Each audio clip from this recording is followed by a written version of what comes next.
well, a bit of an inauspicious start, as we like to say in the business. Mark, has this ever happened to us before? We've been doing this over 16 years. I don't recall this ever happening, where basically the lines of communication between you and I was here early because we had problems yesterday, and it looks as if the problems have amplified today because, well, we have no communication between one another. We are in our third act, Miller and Moulton. The first one, obviously, is part of the Florida Sports Network, in which we're in more than one market. And before Mark and I got together, he and I were doing separate things. I had a local TV career. He was working in professional hockey. And we eventually teamed up at around 2006. But we were both working at the radio station for about 18 months before that separately. And Mark, there was a time when you and I were doing sales. Now, see, you didn't run into a problem where you would miss the start of your show because of sales. I think there were a couple of times where you missed the start of your show because, well, it was at 7 a.m. and maybe you just overslept. That's possible. Right. I thought that happened one time. Colleen was your producer. I think she filled in for a few minutes while you were like on the phone driving in. I do recall that happening. I remember when I used to work during the day and into the early afternoon doing sales, and then I did afternoons.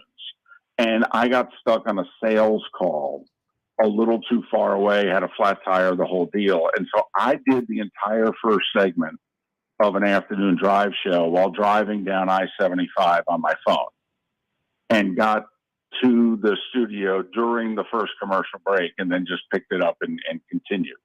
But this is the first time, I think, as Miller and Moulton, all right, that one of us has not been able to, just have a normal microphone and then just be able to do the show. So this will be interesting. I'm on the hotline, which is fine until we have guests. Correct. Then it presents itself its own unique problem. Well, I have a feeling, Mark, you're going to be interviewing, Jorge Solana talking about the Heat, David Dwork talking about the Panthers, and Matt Cannata talking about the new phone books are here. The new phone books are here. The schedule's out. Think you're onto something, David. I do think you're onto something. And if that's the case, then, 7:30 to 9 o'clock, it's damn near smoke them if you got them for me. So, I don't know if you need the donuts or a coffee, but I may be going on a run. That's all I have to say. Anyway, so hope it sounds okay. And, it was an eventful sports day yesterday. I'd like to be a part of it, at least for a little bit. Well, the start of this show is going a lot like the first three quarters for Jason Tatum.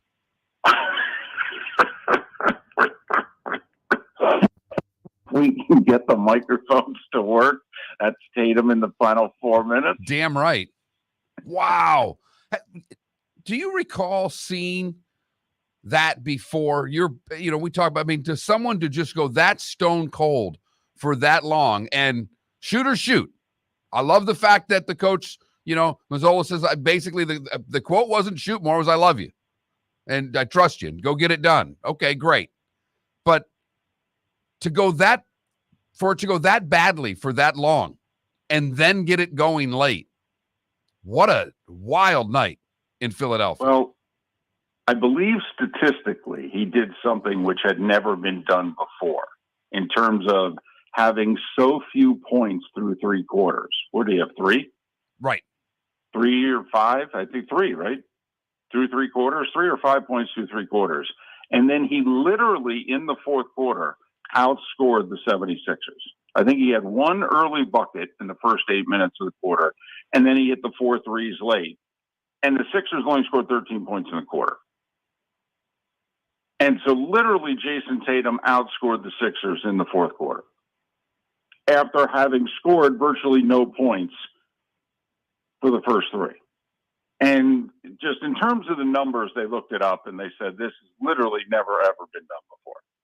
But Mark, you and I have been around professional sports at the highest level, at the not so highest level. And what is it that separates professional athletes from most every other person in their walk of life? Outside of truly doctors, maybe some lawyers, there are some people in certain lines of work, including broadcasting, who have a very good opinion of themselves. But professional athletes have a really high opinion of their ability. It is that needed arrogance to be able to handle the constant failure that you have as a professional athlete to keep on going and still think, no, I'm going to succeed. I'm really, really good. And did you hear what Tatum said afterwards? I mean, right on the court. I humbly say I'm one of the best players in the world. Yeah, and he is. You're damn right. MVP voting again. Yeah, he is. But for the first 2 hours in Philadelphia, he sure as hell wasn't. I mean, I don't want to say we wanted Felipe chucking him up for the Celtics there, but it was close. It was close. You know, Felipe didn't have any real size. Wasn't going to help on the boards. But otherwise, I mean, I don't know how much worse he would have done. Right. He could have gone 1 for 13 the same way that Tatum went 1 for 13. Totally. So it's that arrogance. You know, Dan Pastorini one time threw like 6 interceptions in a game. You know, and he was asked afterwards about throwing that many interceptions. And he's like, well, I was angry they took me out before I could throw 7. You know, Favre had a game like that against the Rams one time, in which you just kept throwing interceptions. And Holmgren was trying to take him out and what have you. And Favre's like, just give me the damn ball, all right? Get out of the way. I'm your best shot. You know, hey, it's not working tonight. Well, let me keep throwing. It will. And that's the part of it, Mark, that I just smiled and shook my head. And I'm like, you know, that is truly where most people in their everyday life, we do not have that kind of confidence in ourselves. We do not have that healthy dose of arrogance to think that, oh, the next one's going in. Most of us would stop. It's not our day. No, I mean, the only thing I can relate to that is when you're on the golf course, you know, and it starts going poorly, I don't keep thinking, keep swinging the 3-wood. It's eventually going to turn itself around. It's grab the 5-iron and pray it goes down the middle of the fairway.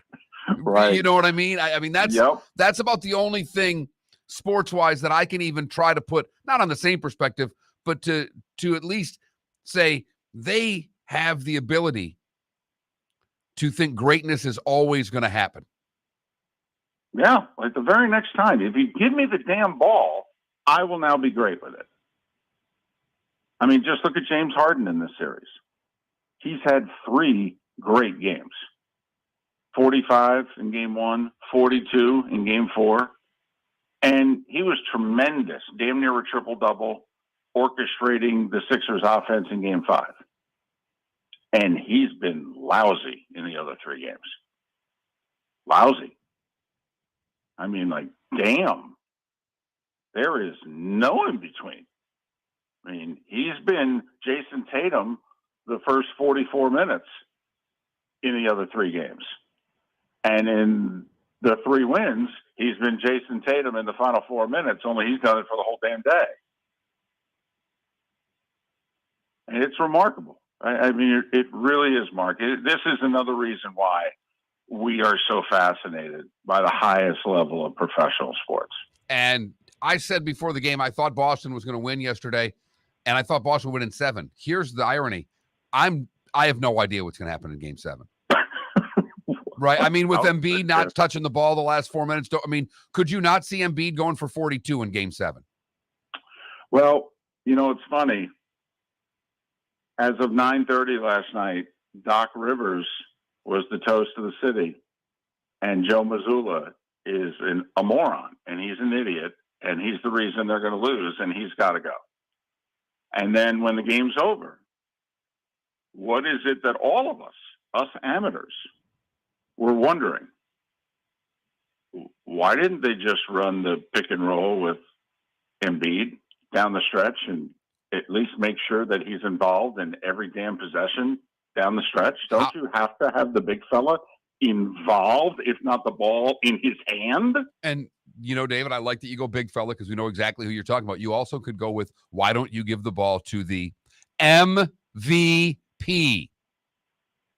It's apparently a really big deal in that league. So if it's that big of a deal, how about the MVP gets the ball a couple of times in the last 4.5 minutes? And Seems logical. Right. And then if he wants to pass it to open guys, that's fine.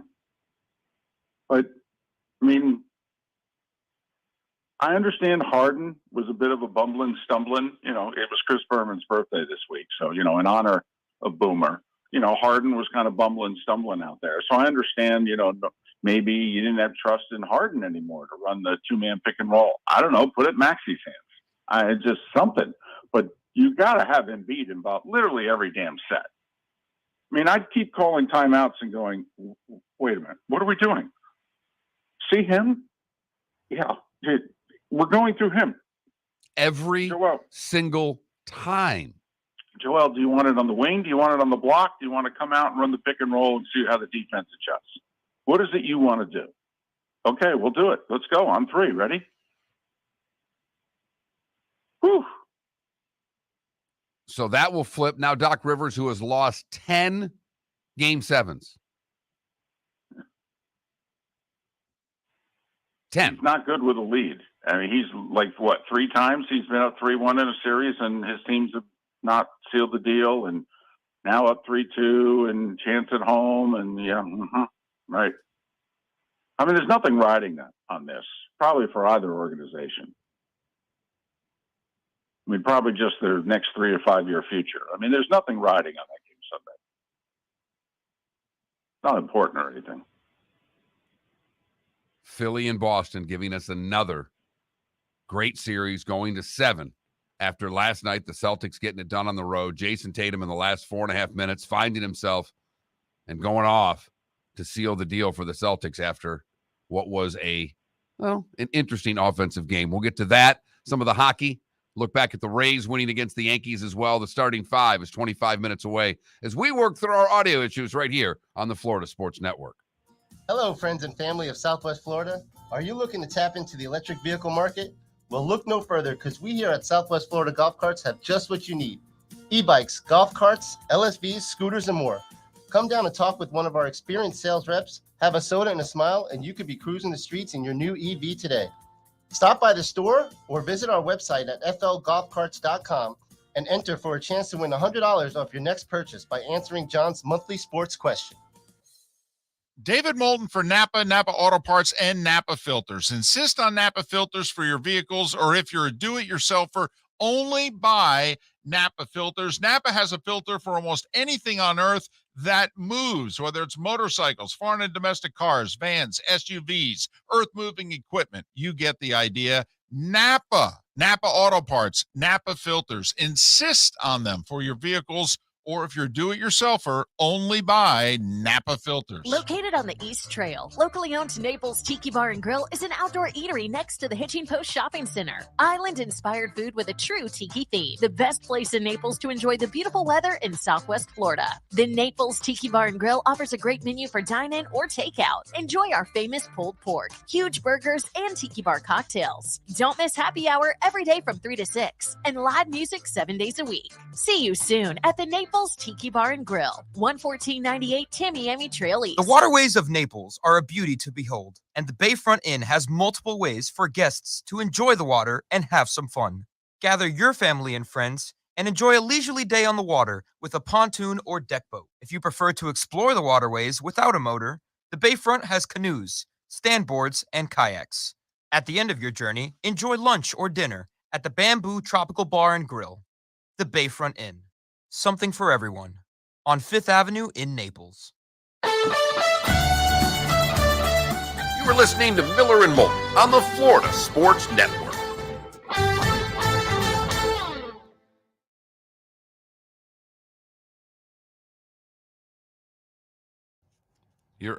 I can't hear you. You're on. Is he on hold? He's trying to talk to you on the phone. Okay, go ahead. So you want me to click off this and click on the link that you sent me? Yeah, I went to StreamYard Okay, support it's and yes they or said no. You want me to click like, off? it's an audio and go to testing that link link? essentially. The answer is yes, David. He doesn't do yes or no questions very well.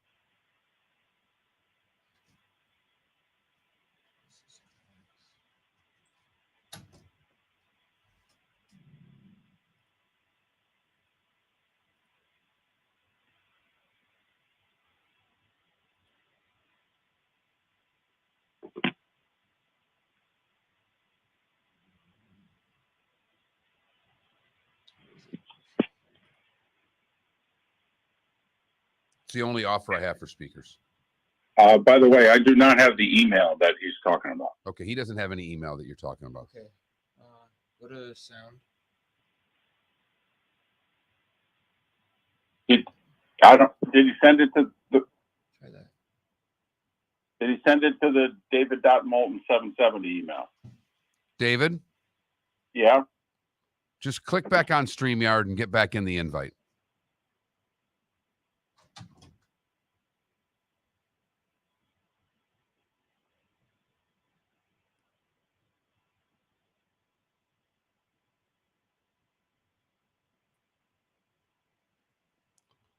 Put your headsets on.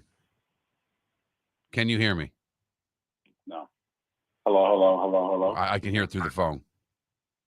Also, Felipe, I'm guessing you sent it to the Florida Sports Network email, didn't you? Yes, I did. No. Do you have my other email? No.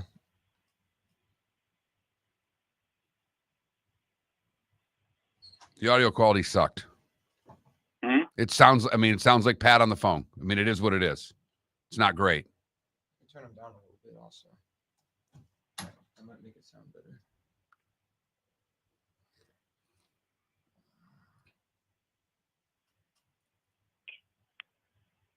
Does it sound any better with me on speaker? Yeah, that's all I could think of. Did you get a response from the engineer? No. No, it's better on the phone than it is on speaker. Okay.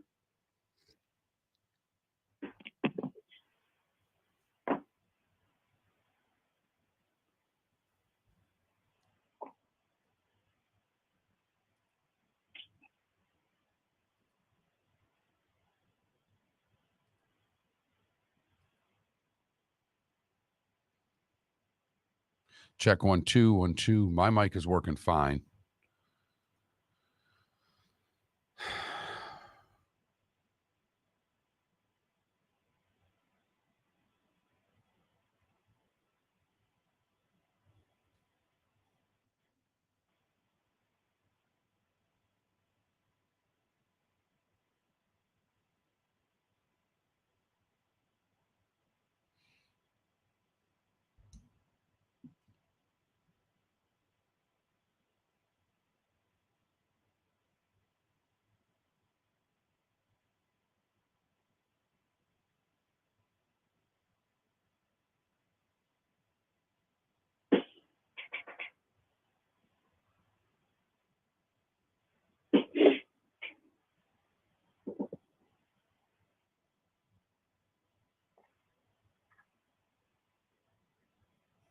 Hello. I can hear you because we can have guests. We can have multiple people on the phone line at once. Okay. So. Okay, here's a problem though. Although we can do both the guests on the phone, we're going to do 2 of the 3 guests by a video link, and now we don't know if the audio would work. That's what I'm trying to figure out, if it's you or if it's StreamYard or if it's the computer. I mean, I don't think I invited Cannata, so I'm going to do that right now. We're back in 10 seconds. That's fine.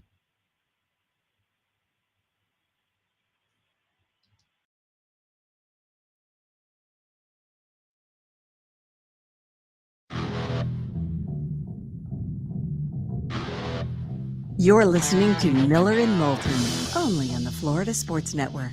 And now, here's Mark Miller and David Moulton.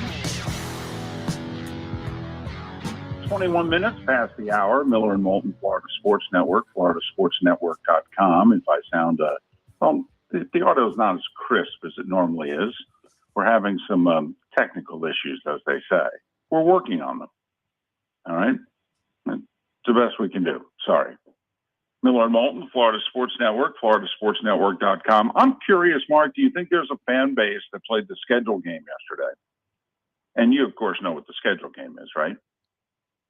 Schedule comes out and you go win, win, loss, win, loss. Is there a fan base that did the schedule game yesterday and didn't have their team going to the playoffs?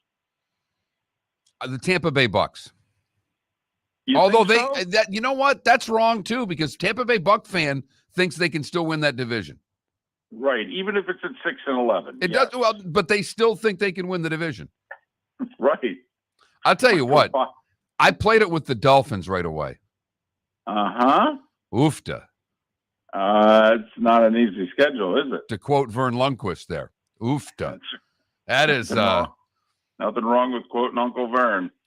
That is a taxing schedule right there for the Miami Dolphins. Yeah. Yep. You want to go down it?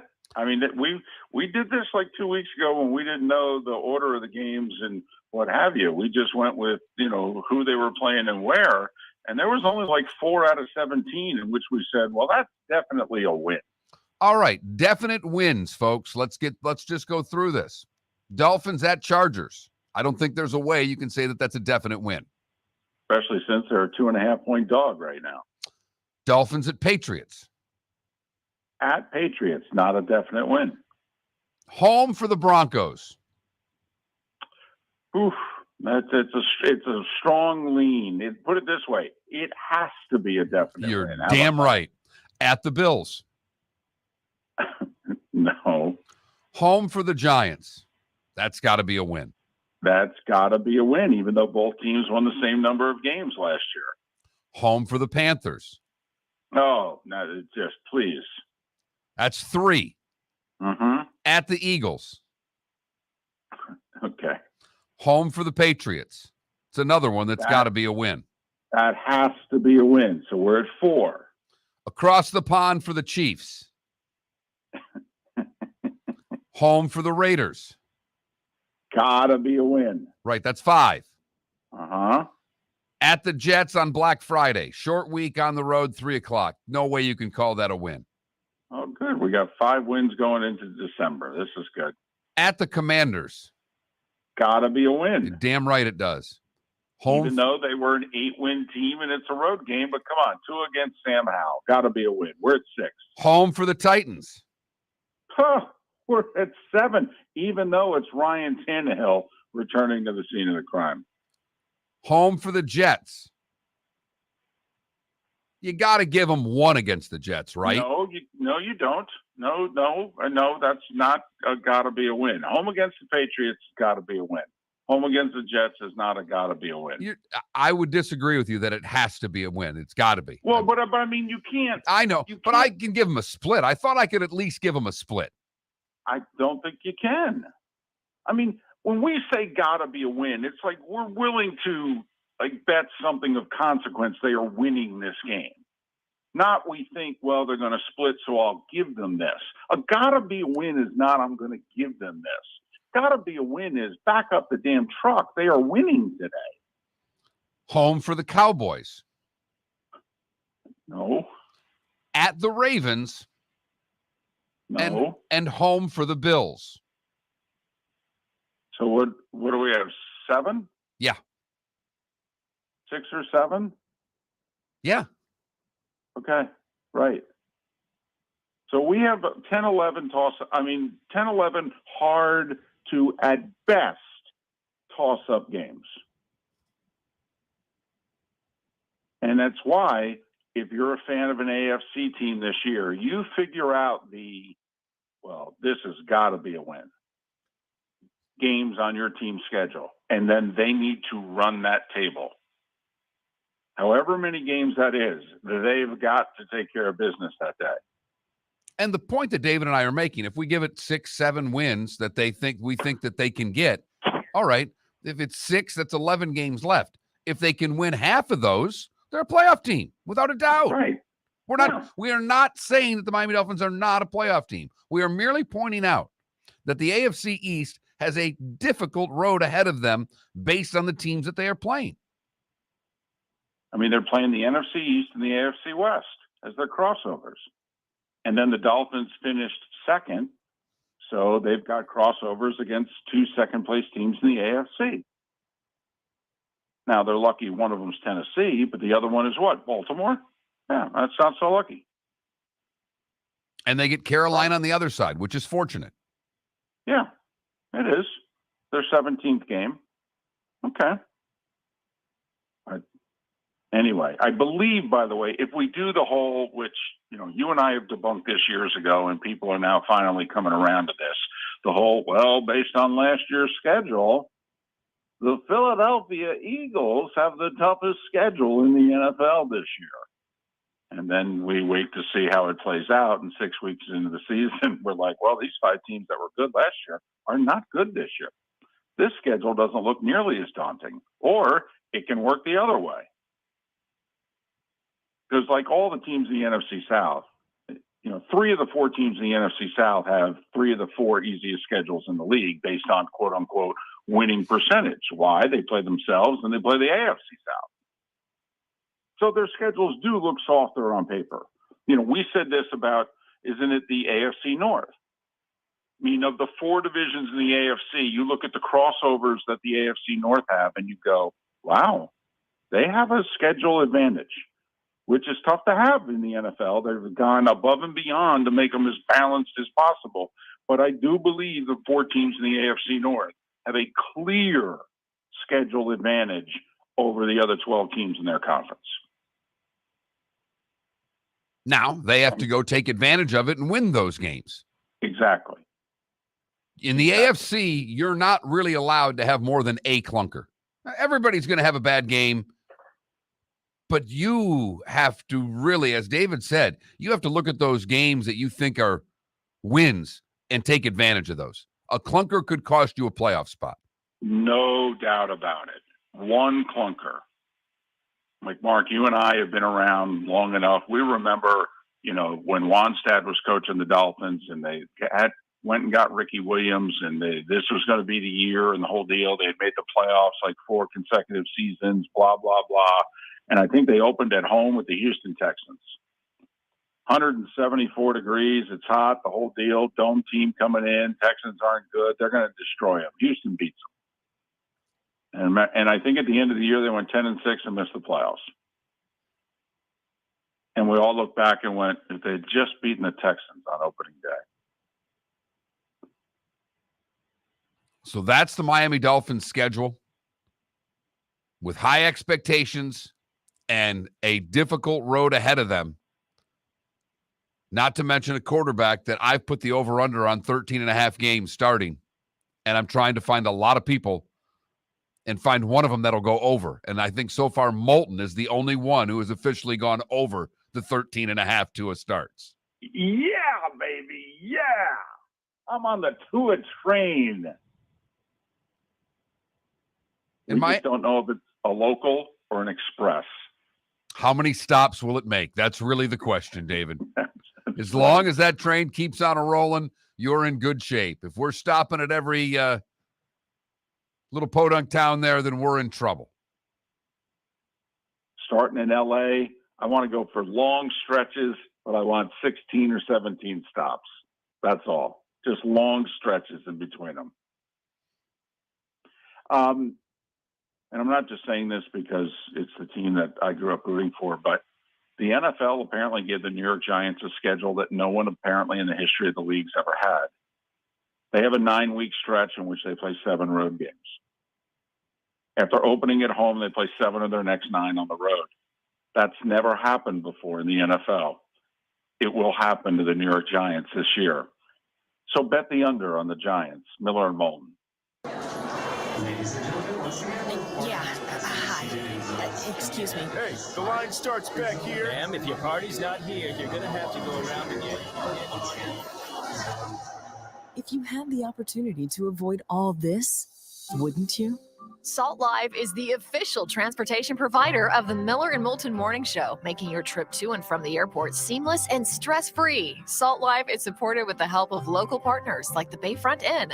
Gather your family and friends and enjoy a leisurely day on the water with a pontoon or deck boat. If you prefer to explore the waterways without a motor, the bayfront has canoes, standboards, and kayaks. At the end of your journey, enjoy lunch or dinner at the Bamboo Tropical Bar and Grill. The Bayfront Inn, something for everyone on 5th Avenue in downtown Naples.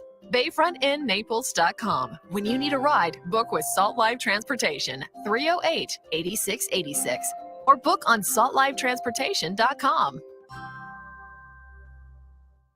David Moulton for Napa, Napa Auto Parts, and Napa Filters. Insist on Napa filters for your vehicles, or if you're a do-it-yourselfer, only buy Napa filters. Napa has a filter for almost anything on earth that moves, whether it's motorcycles, foreign and domestic cars, vans, SUVs, earth-moving equipment. You get the idea. Napa Auto Parts, Napa filters. Insist on them for your vehicles, or if you're a do-it-yourselfer, only buy Napa filters. Located on the East Trail, locally owned Naples Tiki Bar and Grill is an outdoor eatery next to the Hitching Post Shopping Center. Island-inspired food with a true tiki theme. The best place in Naples to enjoy the beautiful weather in Southwest Florida. The Naples Tiki Bar and Grill offers a great menu for dine-in or takeout. Enjoy our famous pulled pork, huge burgers, and tiki bar cocktails. Don't miss happy hour every day from 3 to 6 and live music 7 days a week. See you soon at the Naples Tiki Bar and Grill, 11498 Tamiami Trail East.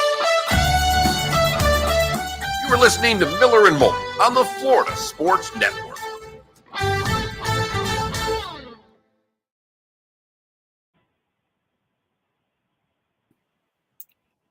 Hello. Talk, Felipe. Hello. Is that your... Turn your mic off in the studio. I don't need that mic on. I want you to talk into your computer. Hello. The thing is, I'm talking to the studio mic now. In order to hear me, I have to unmute host PC. I'm gonna step out so there's an echo. You know? Yeah, I got you.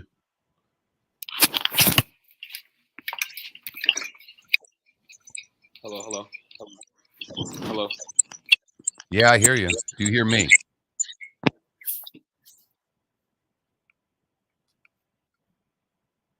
Did you hear me, Felipe? It's on your end, David.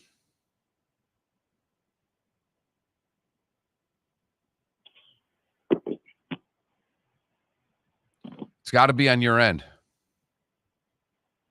Even though I can't hear you? I know, but I just checked with Felipe. He could hear me, and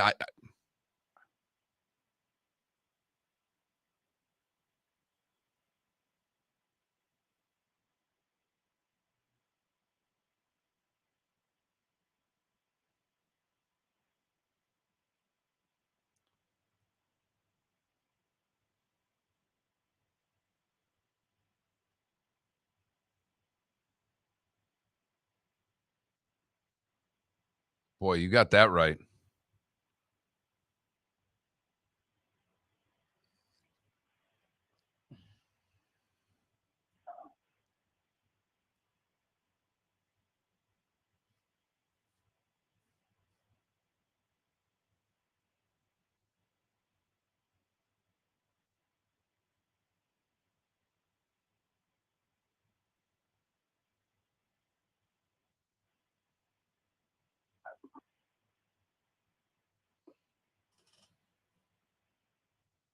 Hello.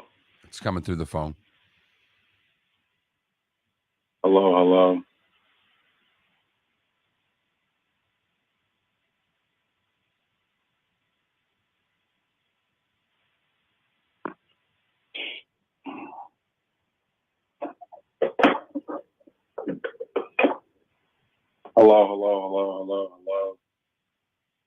Still. No, it's not even showing a microphone for him.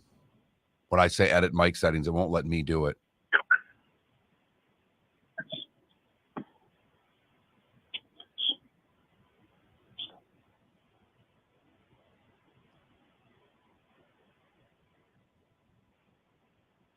And you could hear me through your computer, Felipe. Yeah. Like from my laptop, yeah.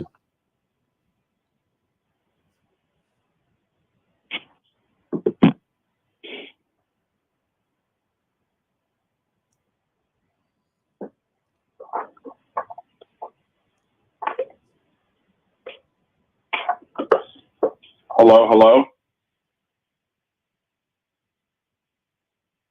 Hello, hello?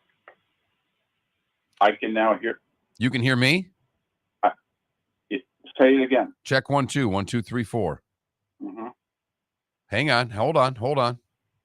Talk to me, David. Wait, your mic is muted.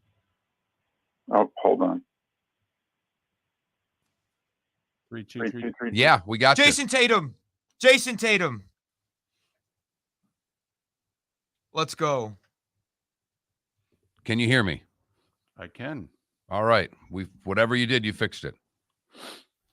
That hour was Jason Tatum. So was that?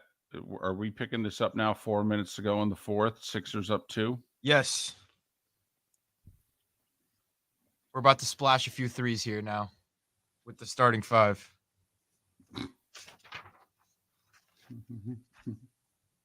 What did you change? Mark, I did engineering 101.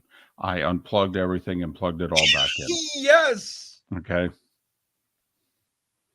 That's And on the computer screen here, I went to mute, unmute, settings. I just turned everything off and turned between the computer and the equipment here. I unplugged everything and I turned everything on and off.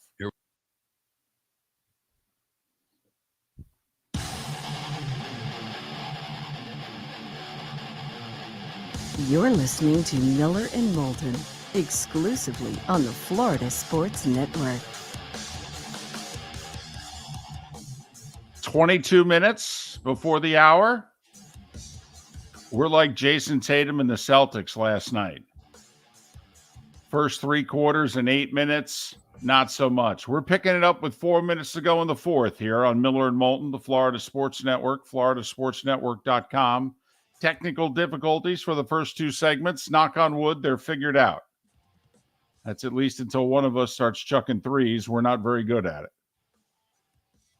Felipe's on the bench going, put me in, coach. I was about to say. I can take it from here.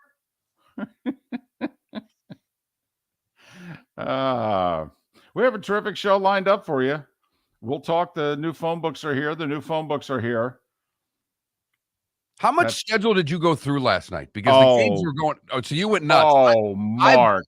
Oh boy, you're. Oh wow. You geeked out way more than I did. There's great basketball. There's great hockey going on. I had no interest. No. Well, I had to find out the Monday Night Football schedule. I had to. There's I have more invested in this than you guys do. But Mark, I have to admit, I was doing really well yesterday. I was getting things done. I even squeezed in a short nap. It was glorious. And it was one of those naps where I didn't plan on the nap. I just fell asleep on the couch. I mean, it was glorious. And I woke up, and the problem was people started texting me the schedule leaks. Oh, looks like you're going here. Looks like you're going. And so then I started going on the internet and checking all the leaks. And I started putting the schedule together 1 week at a time, like every 12 minutes. Oh, looks like I found our week 6 game. Okay, right. And then I had to find out, no, I think that rumor was wrong. Then it totally screwed me up. We have 4 doubleheader weeks. So, we got 2 games listed for week 3. Well, which one is ours? I don't care which one Fowler's doing. Which one is Joe and Troy doing?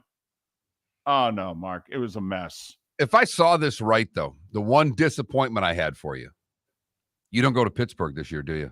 No, we do.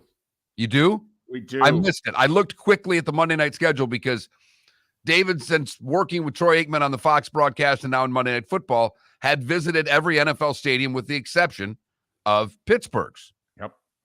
There's a doubleheader week 2, in which one of the games, I believe, is the Rams at Cincinnati, but the other game is Cleveland at Pittsburgh, and we're going to Pittsburgh. Really? Which, by the way, I'm shocked because that means that the Rams-Bengals is the early game. That means it's going to be a 4:00 local tip for Los Angeles Rams fans.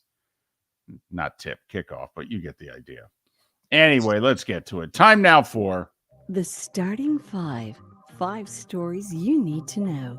It's the Starting 5 on Miller and Moulton. Here's number 1. Well, stuff we knew at this time yesterday because there had already been so many damn leaks. Lions and Chiefs are going to open the season on Thursday, September 7th. Kansas City's already a 7-point favorite. Rated as one of the 5 worst primetime games of the season by USA Today. Sunday night football opener, Cowboys-Giants. Boy, we've never seen that before, huh? Cowboys and Giants to open the season on Sunday night football. That never happens. Ever.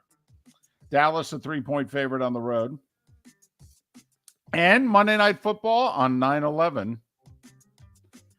Bills at Jets, Aaron Rodgers' debut, Buffalo a 1-point favorite. This is something everyone needs to pay attention to from now on. Just because you're an AFC team doesn't mean your game's on CBS. And just because you're the Tampa Bay Bucks doesn't mean, and you're on the road, doesn't mean your game is on Fox. For example, week 1, Bucks open at Minnesota. Not only do they open as a 7-point dog, the game will be on CBS. Don't ask. The Dolphins are at the Chargers. Miami's a 2.5-point dog. That game is on CBS. But for example, Jacksonville's at Indianapolis, where the Jags are a 3.5-point favorite, and the Jags game will be on Fox. So you need to pay attention more so than you ever have before as to what network and what time your favorite team's game is on if you depend on your local affiliate to watch your favorite team. The Patriots announced they're going to honor Tom Brady before their home opener against the Eagles. And Robert Kraft said this is the first of many celebrations of Tom Brady. Well, why the hell not? You're not going to be good for a while. I'd honor him every month if I could. AFC teams, remember, play 9 home games this year. 17th game, the NFC goes on the road. There will be no game on Monday, January 1st. The NFL deciding not to have a Monday night game at 8 o'clock after the Rose Bowl. They said, you know what? We'll give college football January 1st. Wow. And I'm not making light of that. The NFL giving another league a day after taking Christmas over is quite a feat for college football. By the way, it was sent to me yesterday by a good friend of the show, Jason McBain, all right, who's now listening to us in Dallas or the greater Dallas area. You know why the Black Friday game is at 3 o'clock? Why, David? Apparently a federal law, a bill that was passed in 1961, all right, in which games on Fridays and Saturdays until the middle of December, okay, cannot be played in the evening so as to not interfere with high school and college football. I'm not kidding. It's a federal law. That's why the game is at 3 o'clock. The law has not been changed. Quote, college football has a lot of support from politicians who would have a fit if anything got in the way of it. Same with high school football. So until they change the Sports Broadcasting Act of 1961, the Black Friday game can't be at night. How about that? And now you know the rest of the story. Well done, David. Thanksgiving, triple header, Packers, Lions, Commanders, Cowboys, Niners, Seahawks. So 3 division rivals. Christmas, the early game is Vegas and the Chiefs, so that's a noon kickoff for them. Giants, Eagles, the middle game. Ravens, Niners, Christmas in Santa Clara, Mark. NBA, Celtics were losing, down 2, 4 minutes to go. Jason Tatum sucked. And then Jason Tatum said, you know, I'm one of the best damn players in the world. Just give me the damn ball and let me start shooting. And he hit 4 threes in the final 4 minutes. Celtics outscored the Sixers 24-13 in the fourth. They beat them 95-86. We'll have a Game 7 Sunday in Boston. By the way, the Sixers were 8 for 34 from beyond the arc. I don't know. 23% doesn't seem as if it's going to get it done in the biggest game of the year. That's just me. Harden didn't make a three-pointer in the game. Denver blew out Phoenix. DeAndre Ayton ended up not playing Denver scored 81 points in the first half. It was a close game late first quarter, and then Denver went on a 23-2 run. They led by 18 after 1:30 at the half. Jokic, by the way, 32 points, 10 rebounds, 12 assists. Denver won 125-100. They'll await the winner of Golden State and the Lakers in the conference final. Heat can wrap things up against the Knicks tonight at home. They're 5.5-point favorites, 7:30 on ESPN. Lakers can wrap things up at home against Golden State. Very interesting, Mark. Only a 2-point favorite. Yeah, I'd lay the 2. 10 o'clock ESPN. By the way, this Lakers-Warriors series, highest rated second-round series like ever, especially on cable. I mean, they're drawing 8 to 10 million people at 10 o'clock at night on TNT. It's a monster. All right.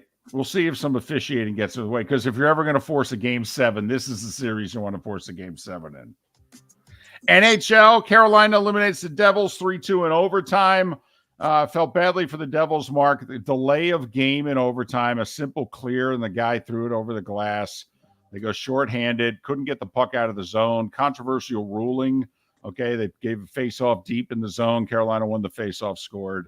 3-2 Carolina. They win the series in 5. They'll await the winner of Florida, Toronto. Game 5 is tonight, by the way, at 7 on TNT. Dallas took a 3-2 lead on Seattle. They scored the first 3 goals of the game, won 5-2.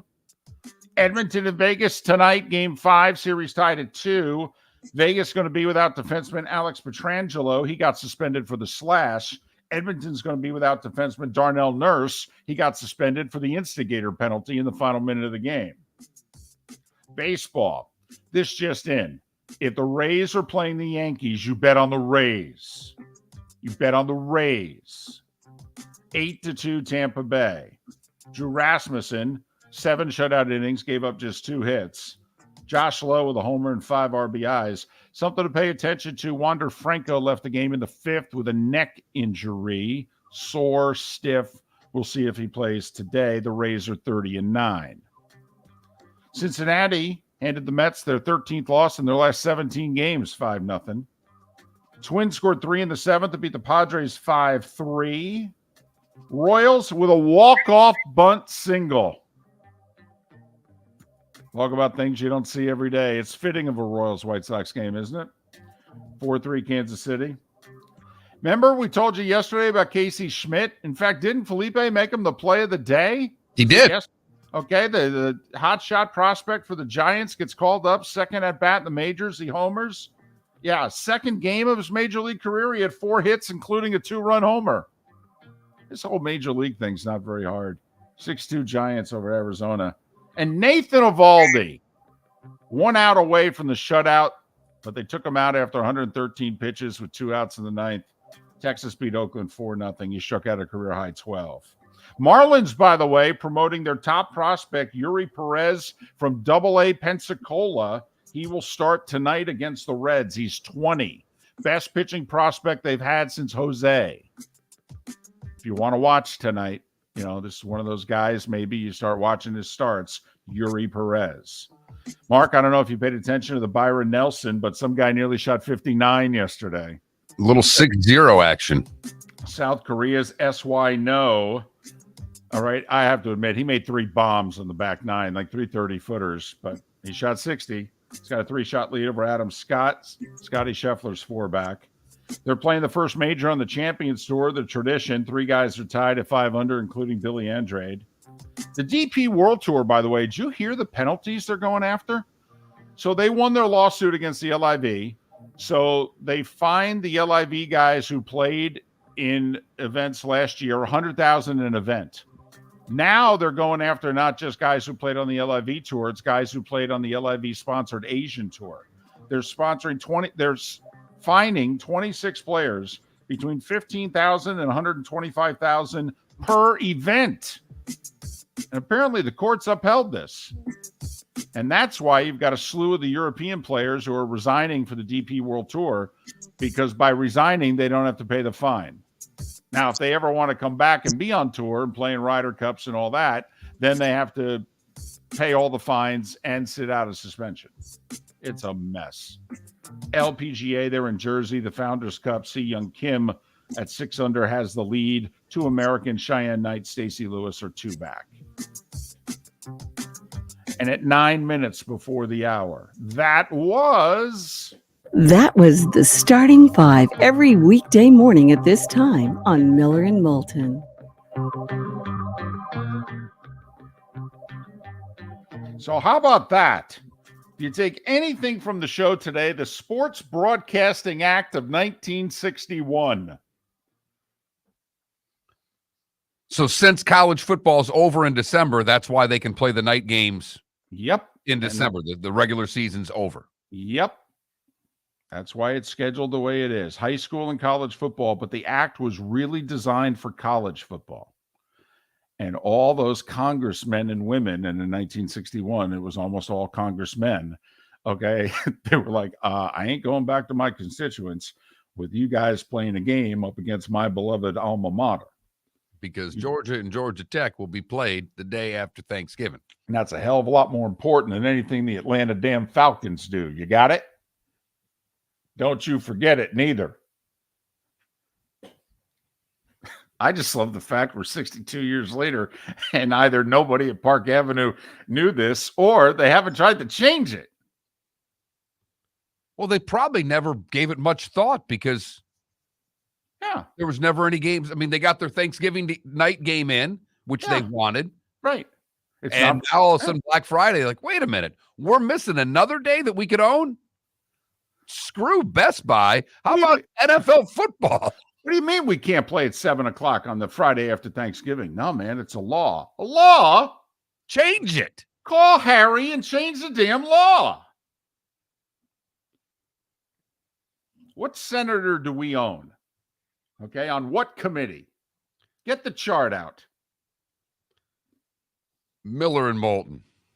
No committees necessary here, but we did fix our audio problems. That was not done by committee. It was done by dumb luck.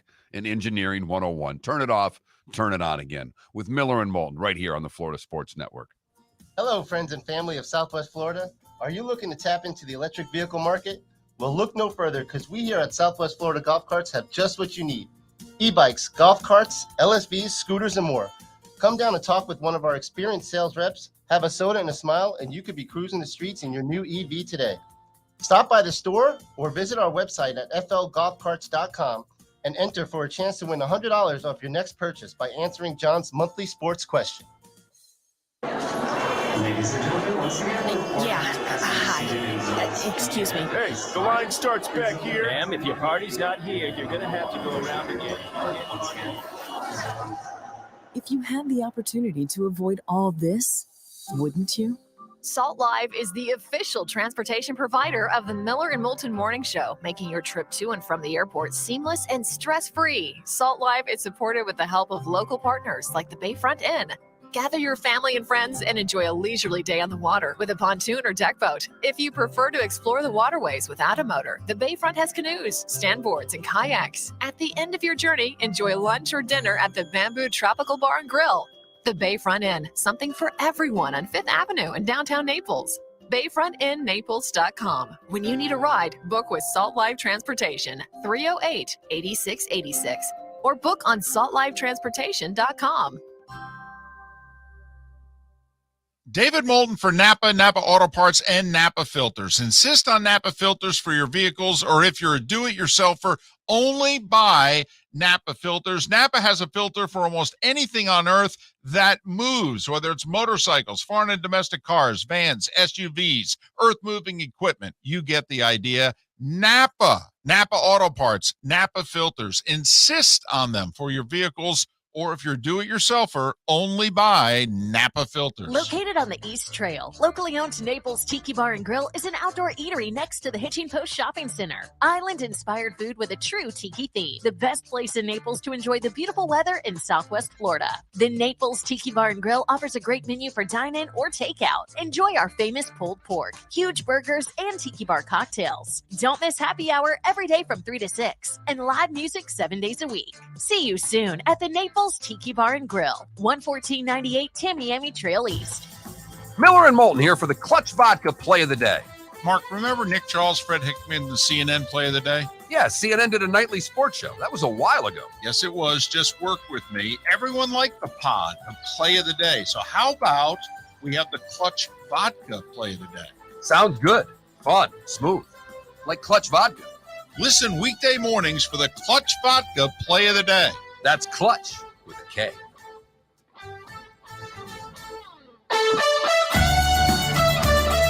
You are listening to Miller and Moulton on the Florida Sports Network.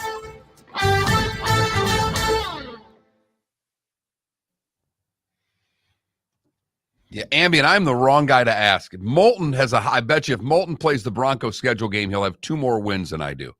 Because he is a Russ guy more than I am. And a big believer that the coach will make a huge difference. The Broncos schedule game. I got it in front of me. You ready? Let's go. Vegas. Well, I need to know where the games are. Home. Oh, win. Washington. Win. That's 2. At Miami. Loss. At Chicago. Right. Loss. Jets. Okay. Oh, I haven't beaten the Bears, so they're 3-2. Right. At Kansas City. Loss. Home for Green Bay. Win. 4-3. Home for Kansas City. 4-4. At Buffalo. 4-5. Home for Minnesota. Oof. Mm-hmm. Okay, keep going. Home for Cleveland. And I'll have them split 5-6. At Houston. Gotta win 6-6. At the Chargers. 6-7. At Detroit. 6-8. Home for New England. 7-8. Home for the Chargers. I'll give them a split 8-8. Well, you're nice. At Vegas. Yeah. So probably if I had to bet right now, 8-9 for the Broncos. 8. Russell will have no antics, RCB. At most 9. At best case scenario, 9-8. There you go, Ambien.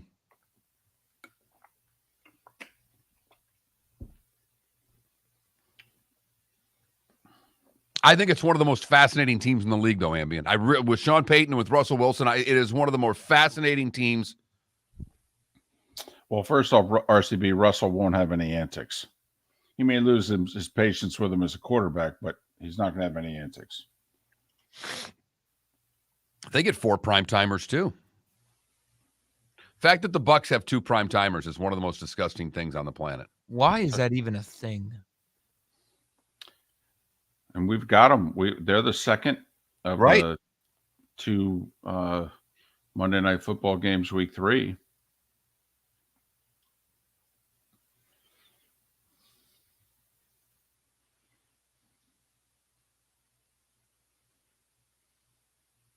Yeah, I know, Paul.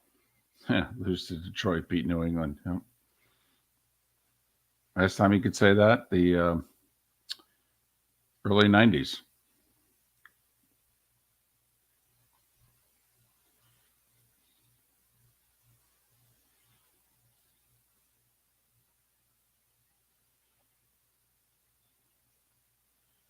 Going to take in some college baseball tonight and tomorrow. FGCU North Florida action. Going to go see Toe. Hope to have a meal or a beverage.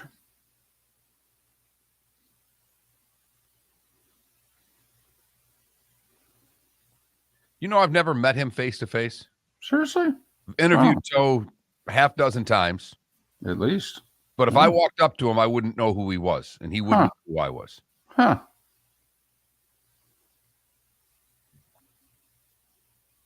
Ambien, I think you're right on there. 5-9 is exactly right where the Broncos could go. Bad end 5, good at. I think you're right on with that. Here we go.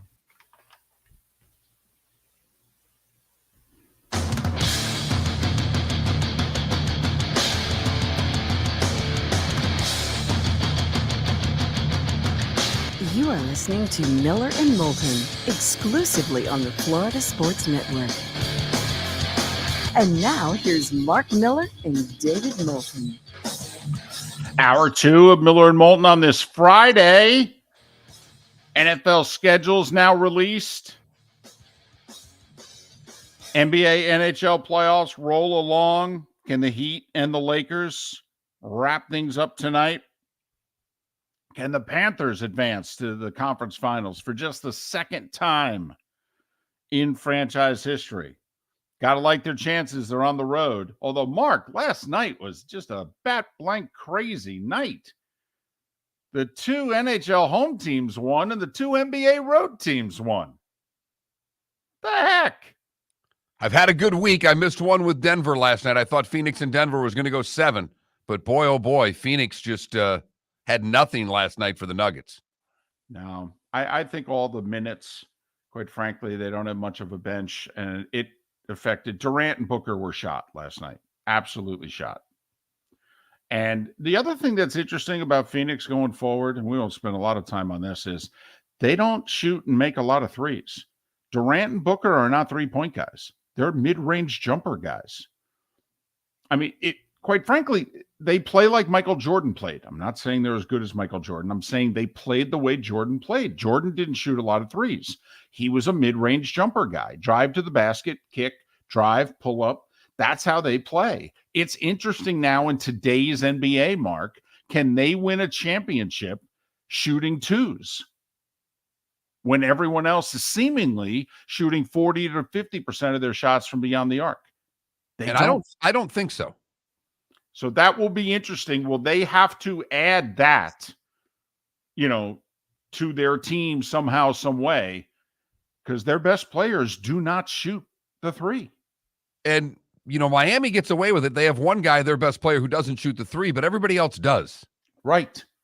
And everybody else does. And it actually helps their best player. Since they can put 3 or so guys and space it, it creates a lot of room for him to slash and drive and do his thing. See, Miller and Moulton here with a little public service announcement. We do our show on Twitch, Facebook, and YouTube. I invite you to join any of those platforms today, because if you want Miller and Moulton to play the schedule game with your team during the commercial breaks, we will do it. Yes! We have a loyal Denver Bronco fan who joins us every morning in the Twitch chat room. And he asked me, how many wins do you think we're going to get? And I gave him my number. I said, but you've got to go with Moulton here, because Moulton is much more of a Russ Payton combo guy than I am with the Broncos. So how different were our numbers? I have them at 8 or 9 wins. What'd you give them? I was a 6-7 guy. But I'm not a Russ guy. Right. And I was going all the way back to when he was drafted. Okay. I thought he was the second best quarterback in that draft class. And remember, RG3 went second overall in that draft class. People were mocking the heck out of me. RG3 wins rookie of the year. And they're like, yeah, Russell Wilson's better. I don't know what to tell you. I think he is. Looked pretty good there for about 8 to 10 years. RG3 wasn't even the best Washington quarterback taken in that draft. No, he wasn't. Kirk Cousins is still doing very well. Thank you very much. So we will, during commercial breaks, play your team schedule game for you. Yes. We won't do it on the air. We did a little bit with the Dolphins just to point out how difficult the Miami Dolphins schedule is. We didn't play the win-loss game. We played where do you see for sure wins? And what toss-up games are there? And Miami's in an area where there's an 11-12 mark of toss-up games. They have the AFC East. We pointed this out for a while before the order was given, just how difficult their schedules are going to be this year.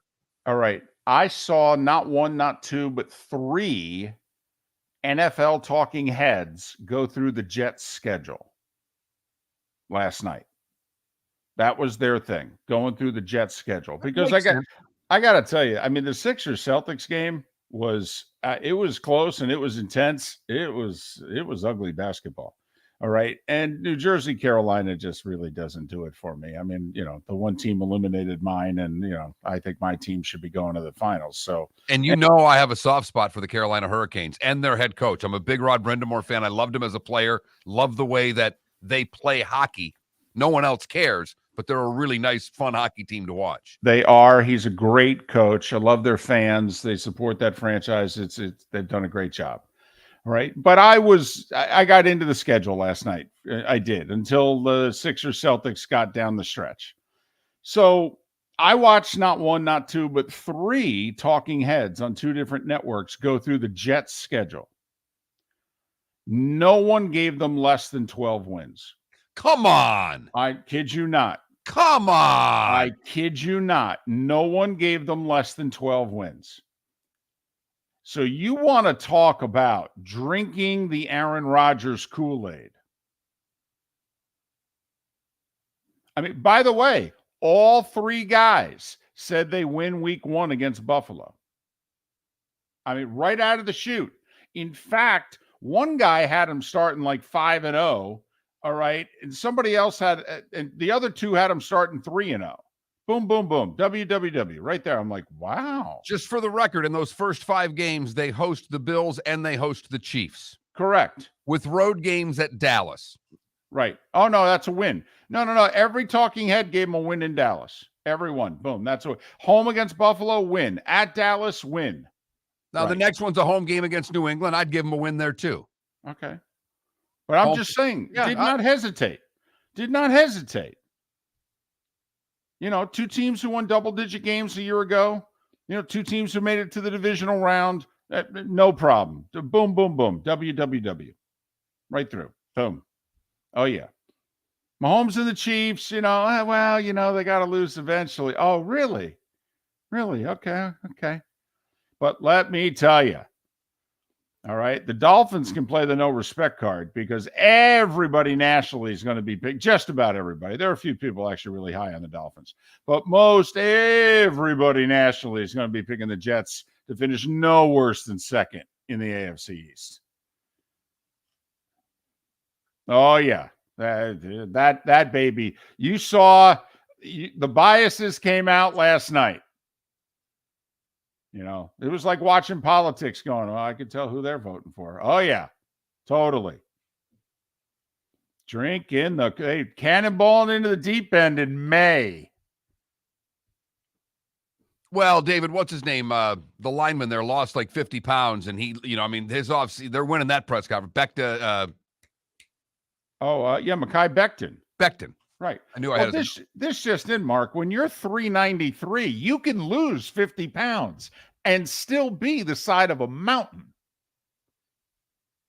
But he's all in. Now that Aaron's there, he's all in.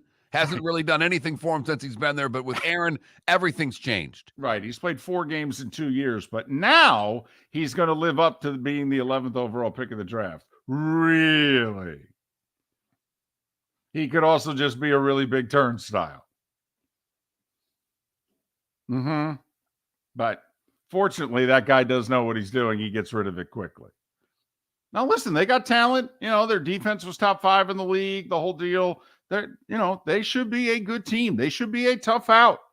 I'm telling you, don't know how much better Buffalo is than the 2nd and 3rd place teams in that division. I really don't. I think it's close. But I just wanted to, let you all know, Doll fans out there. Ho, ho, ho. Oh, did the Jets? Ooh, baby. Yeah, people are in the tank for gangrene. And that's with Mike Greenberg covering the NBA last night. I mean, he didn't even get to talk about this. Who might be, along with Rich Eisen, probably the 2 biggest national personalities who we know are Jets fans. I think the world could use a night off of Greeny talking about the Jets. For the record, 2 12-5s and a 13-4. That's what the Jets were going based on the talking heads last night playing the schedule game. In the AFC, I will say, their schedule really difficult before the bye. Buffalo, Kansas City, and Philadelphia before their bye week 7. After the bye, they got to play at the Giants. They got to play at Buffalo. They play the Chargers. They play Miami twice. But they also have Atlanta, Houston, Vegas, Washington, Cleveland, and New England on the schedule in the second half. Where the divisional opponents that the Dolphins play versus what the Jets play, that 3rd place schedule makes a little bit of difference. Well, and to give you an idea, Mark, you broke the schedule down.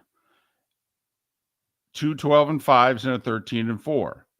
The 2 guys who had them losing 5 times had 3 of their losses before the bye. And then the only 2 losses they gave them after the bye were at Buffalo and at Miami. they'll split with Buffalo, they'll split with Miami, they'll sweep New England, they'll go 4-2 in the division. And so, meanwhile, the guy who had him going 13-4, he had the 3 losses early. He had him sweeping the Dolphins. The only loss he gives them after the bye is at Buffalo.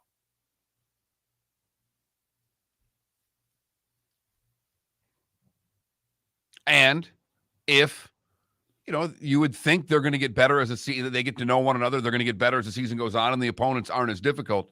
But I still think there's some games on there that are a little slippery. I think the Chargers game will be an interesting game for them because the Chargers have heard that they're not good enough. I expect them to improve. By the way, how about that sneaky good week 1 game, Dolphins at Chargers?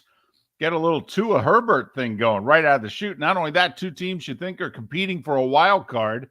This could be a tiebreaker game right out of the damn chute. Let's do this. I like it. Besides, it's not like the Chargers have any real fans. It's not like really a road game. That's just pathetic. Because the Rams don't have that many fans either. Well, they do, except against the Niners. It's a Niners home game when the Niners play there. Against everybody else, believe it or not, it's kind of sort of a Rams home game. Chargers, nah, not really. No. And when the Raiders play there, oh, forget it. Is it a road game? Man, oh, man. It's a beautiful stadium, though. Really is. You ever get had a home team. Yeah, if you ever get a chance to go to any event at SoFi, go. Good news is you'll be able to get tickets because they're always readily available, unless it's a college national championship game, in which case it'll be a little more difficult to get your tickets for that one. Miller and Moulton. The Clutch Vodka play of the day is coming up. And then we got a great list of guests. Panthers try to wrap it up. We'll talk to David Dwork, NFL schedules, Matt Cannata. Heat try to wrap things up. Jorge Solana. I don't know. This looks like a pretty decent show. Microphones are working. What the hell more you want? Look at that. It's all coming together, David. Miller and Moulton. The play of the day is next right here on the Florida Sports Network. Hello, friends and family of Southwest Florida. Are you looking to tap into the electric vehicle market? Well, look no further because we here at Southwest Florida Golf Carts have just what you need. E-bikes, golf carts, LSVs, scooters, and more. Come down and talk with one of our experienced sales reps, have a soda and a smile, and you could be cruising the streets in your new EV today. Stop by the store or visit our website at flgolfcarts.com and enter for a chance to win $100 Get it again. Purchase by answering John's monthly sports question. David Moulton for Napa, Napa Auto Parts, and Napa Filters. Insist on Napa filters for your vehicles, or if you're a do-it-yourselfer, only buy Napa filters. Napa has a filter for almost anything on earth that moves, whether it's motorcycles, foreign and domestic cars, vans, SUVs, earth-moving equipment. You get the idea. Napa Auto Parts, Napa filters. Insist on them for your vehicles, or if you're do-it-yourselfer, only buy Napa filters. Ladies and gentlemen, once again. Yeah. Hi. Excuse me. Hey, the line starts back here. Ma'am, if your party's not here, you're going to have to go around again. If you had the opportunity to avoid all this, wouldn't you? Salt Live is the official transportation provider of the Miller and Moulton Morning Show, making your trip to and from the airport seamless and stress-free. Salt Live is supported with the help of local partners like the Bayfront Inn. Gather your family and friends and enjoy a leisurely day on the water with a pontoon or deck boat. If you prefer to explore the waterways without a motor, the Bayfront has canoes, standboards, and kayaks. At the end of your journey, enjoy lunch or dinner at the Bamboo Tropical Bar and Grill. The Bayfront Inn, something for everyone on 5th Avenue in downtown Naples. BayfrontInNaples.com. When you need a ride, book with Salt Live Transportation, 308-8686, or book on saltlivetransportation.com.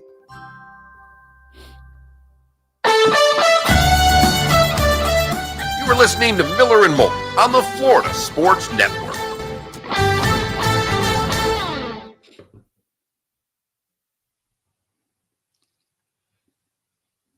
Love that we got a text. Hopefully I can make it to Twitch in time for you to do my Eagles over under. who, based on last year's winning percentage, have the toughest schedule in the league. Yep.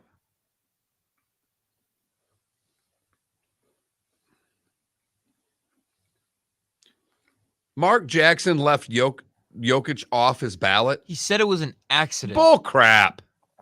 He said he completely forgot about him. Bull crap. Bull crap. Bull crap. That's a joke. This MVP vote, because of Kendrick Perkins, went racist. Yeah, honestly. Kendrick Perkins called out all the black voters and basically said, you have a choice. Vote for the black guy or the white guy.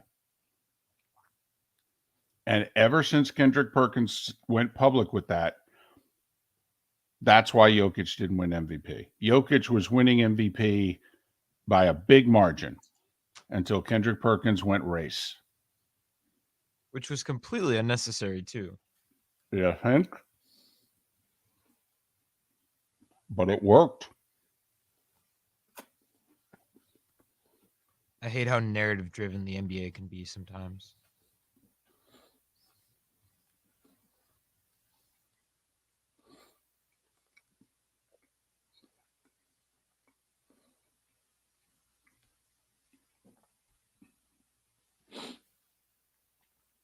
I would love to see Jokic and the Nuggets win the title.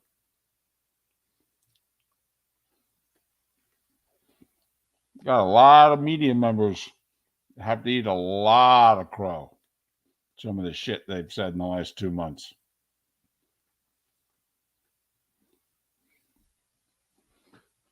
Stuff. And that too.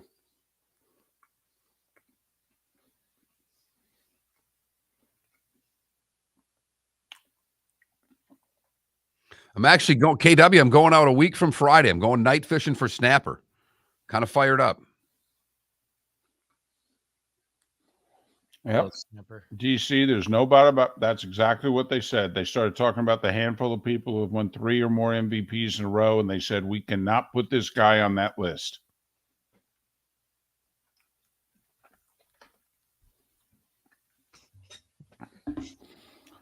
Canada, none of it's politically motivated.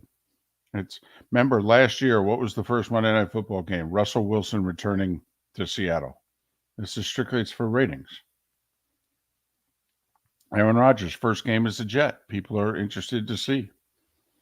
They put it in primetime. I'm a little surprised they didn't give it to Sunday Night Football. Monday Night Football got the best schedule Monday Night Football's gotten in 25 years. They got 2 Cowboys games. They haven't had 2 Cowboys games this century in the same season. They got a Super Bowl rematch. It's only the second time in the history of Monday Night Football they've ever had a Super Bowl rematch. No, we're not doing Reds. I don't know if Reds, we're doing Mangrove and stuff like that because it's night fishing. So, and then they get Jets Bills to open things up.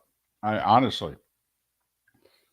By the way, if you want to know why ESPN paid the money they did for Joe and Troy, take a look at the games they've gotten since they hired Joe and Troy. It's a big difference. Huge. NFL said to him, well, you get a better crew, we'll give you better games. They went, we'll hold you to that. Remember, they got a Cowboys playoff game. They got Cowboys Brady as a playoff game last year. You think Joe Tessitore and Steve Levy get that game? Hell no. That's the part of that thing that 99% of people couldn't calculate. They didn't realize how significant that was to Park Avenue.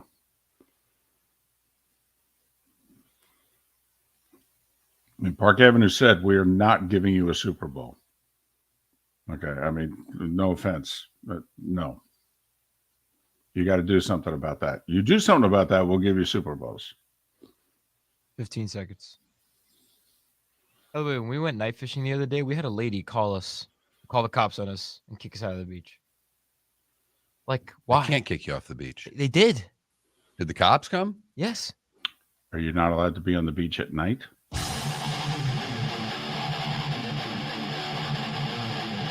You're listening to Miller and Moulton, exclusively on the Florida Sports Network.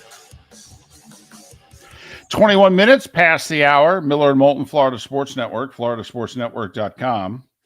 How about them Rays? Beat the Yanks, third time in 4 meetings this year. What are they, 7-3 now in this stretch? They swept the Pirates, took 2 out of 3 for the Yankees, lost 2 out of 3 in Baltimore, so they were 6-3 going in yesterday. They won. This 39-game stretch against nothing but winning teams, they're 7-3.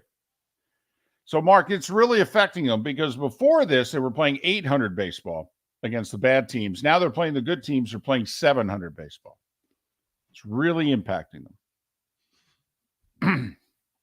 They blew that open late, though. That was a 0-0 game through 6. Yep. Into the 6th anyway, yeah. Yeah. Yep. But Rasmussen had a deal in 2-hitter through 7.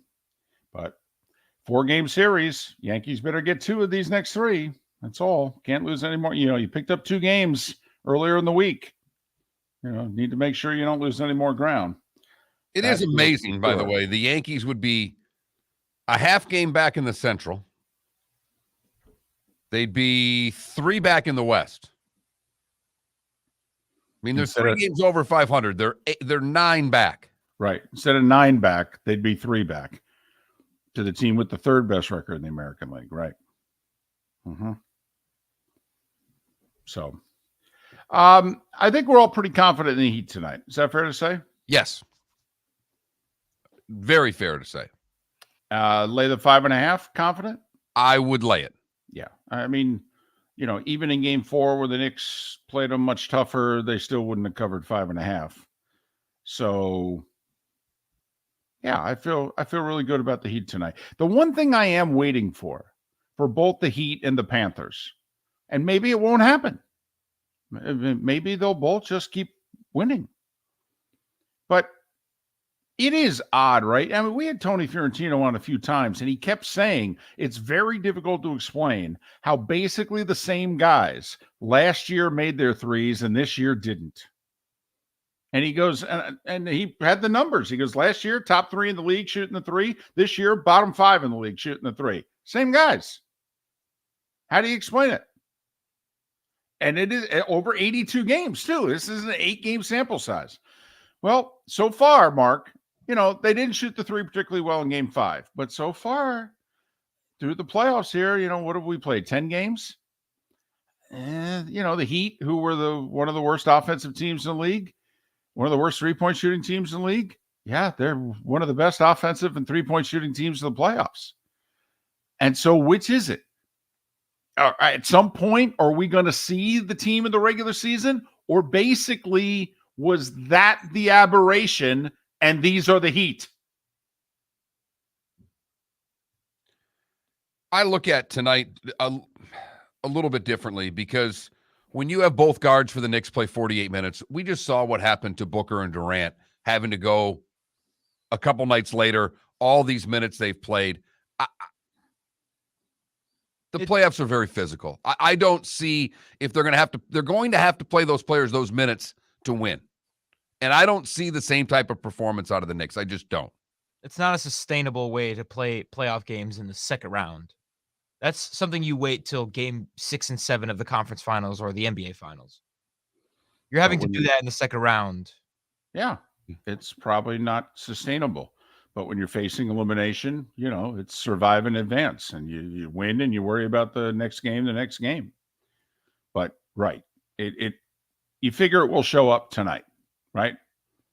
That's what I think. And I'll say this: the only way the Knicks give the Heat a really tough time tonight, either the Julius Randle of the regular season has to show up, and I know he had 24 in game 5, but it wasn't the 3rd-team All-NBA 24-point night. I mean, Randall had some huge games against the Heat this year in the regular season. I mean, he had 2 mid-30 games. I think he even had a 38-point game in a win in Miami in the regular season. That Julius Randle has to show up tonight, Mark, or Josh Hart's been invisible in this series for the Knicks. And he was the X factor against Cleveland, coming off the bench. They're getting nothing from their bench, where the thought was the Knicks had a decided advantage. And in fact, the Heat bench has been terrific. Here's just a couple of little stats from game 5 that I don't think will be anywhere near the same. The Knicks shot 21 more free throws. in Game 5 than the Heat did. Now, they did out-rebound them by 16. They were the quote-unquote tougher, more physical team after not being in Game 4. That was the other stat I was going to get to. The free throws and the rebounds. They killed them on the glass. They ended up with twice as many free throws. Does anybody in their right mind think that those numbers are going to be that decisive in favor of the Knicks tonight? I don't. No. The other thing is, outside of Duncan Robinson, the Heat shot the three horribly in Game 5. He was 5 of 10, and the rest of the team was like 20%. Right, 8 of 33 for the rest of the team. Yeah. So you got to figure at home, the rest of the team shoots the ball a little better tonight. So we all like the Heat. We like them to cover. We like them to advance. And they'll get a little bit of time off because Boston and Philly got some work to do on Sunday. So if the Heat win tonight, the earliest they'll play is Tuesday. Time now for our Clutch Vodka play of the day. That's Clutch with a K. Felipe, what do you have for us? So I had some decisions to make because Jason Tatum was obviously clutch last night after disappearing in the first half. He scored 16 points in the fourth quarter, outscoring the Sixers 16-11. But I think for the third day in a row, I'm going baseball here because, you had the first hit of this guy's career at being a home run, then a crazy walk-off in Philly where guy throws it way over on first base. And last night, we had a walk-off bunt in Kansas City, Freddie Furman. And a bunt attempt. The bunt is down, and Fermin wins the game. You can't bring the infield in that far.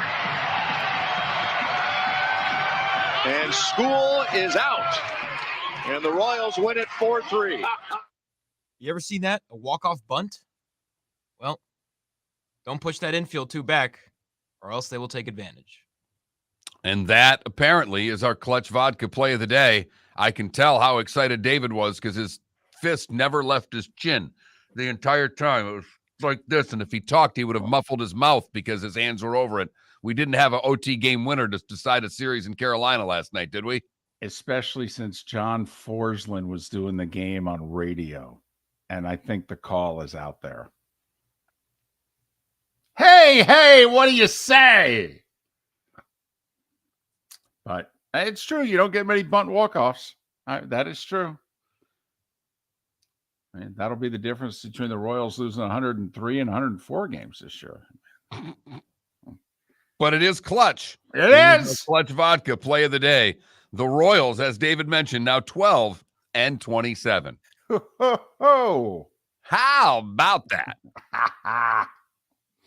That's but it's Kansas true, City with a K and clutch with a K. Felipe, it's true. First off, the bunt is damn near, been eliminated from baseball. Never mind, a bunt is a game-winning hit. Off the top of my head, I can't remember one. At least not in the majors. I've seen it elsewhere, but not in the majors. I always love when the guy's got the no-hitter going. And at what inning is it where it's an unwritten rule you can't try to bunt? I'm sorry, that's another bad unwritten rule. Right. Well, and I forget who it was. And if it's 7-0, 8-0, I actually am in favor of it. Any game that's 3-0 or less, how can you do it? I'm with you. So at what inning, I think at least through the 7th, you're allowed to bunt. But I would argue like Mark, 2-0, 3-0. I think you're allowed to do it in the 9th. If it's 2-0, you get a bunt single. Right. Yeah, exactly. Correct me if I'm wrong. Doesn't that mean the tying run comes to the plate? I'm a little shaky in math, but not that shaky. Yes. Mm-hmm. And not only that, even if it's 3-0, now the tying run's in the on deck circle. You got the pitcher a little flustered because you just gave him a bunt signal.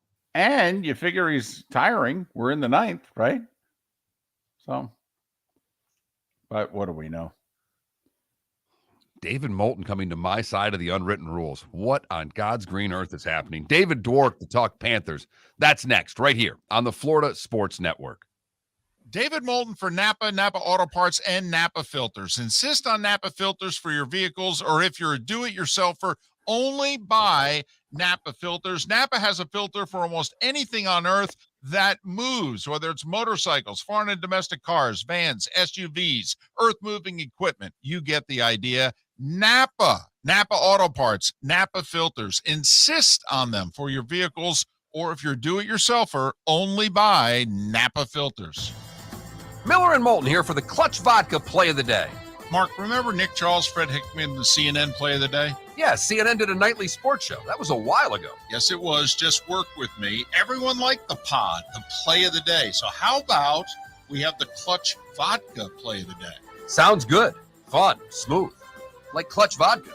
Listen weekday mornings for the Clutch Vodka Play of the Day. That's Clutch with a K. Hello, friends and family of Southwest Florida. Are you looking to tap into the electric vehicle market? Well, look no further, because we here at Southwest Florida Golf Carts have just what you need. E-bikes, golf carts, LSVs, scooters, and more. Come down and talk with one of our experienced sales reps, have a soda and a smile, and you could be cruising the streets in your new EV today.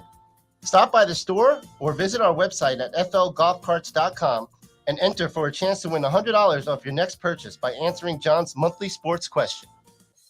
Located on the East Trail, locally owned Naples Tiki Bar and Grill is an outdoor eatery next to the Hitching Post Shopping Center. Island-inspired food with a true tiki theme. The best place in Naples to enjoy the beautiful weather in Southwest Florida. The Naples Tiki Bar and Grill offers a great menu for dine-in or takeout. Enjoy our famous pulled pork, huge burgers, and tiki bar cocktails. Don't miss happy hour every day from 3 to 6 and live music 7 days a week. See you soon at the Naples Tiki Bar and Grill, 11498 Tamiami Trail East. You were listening to Miller and Moulton on the Florida Sports Network.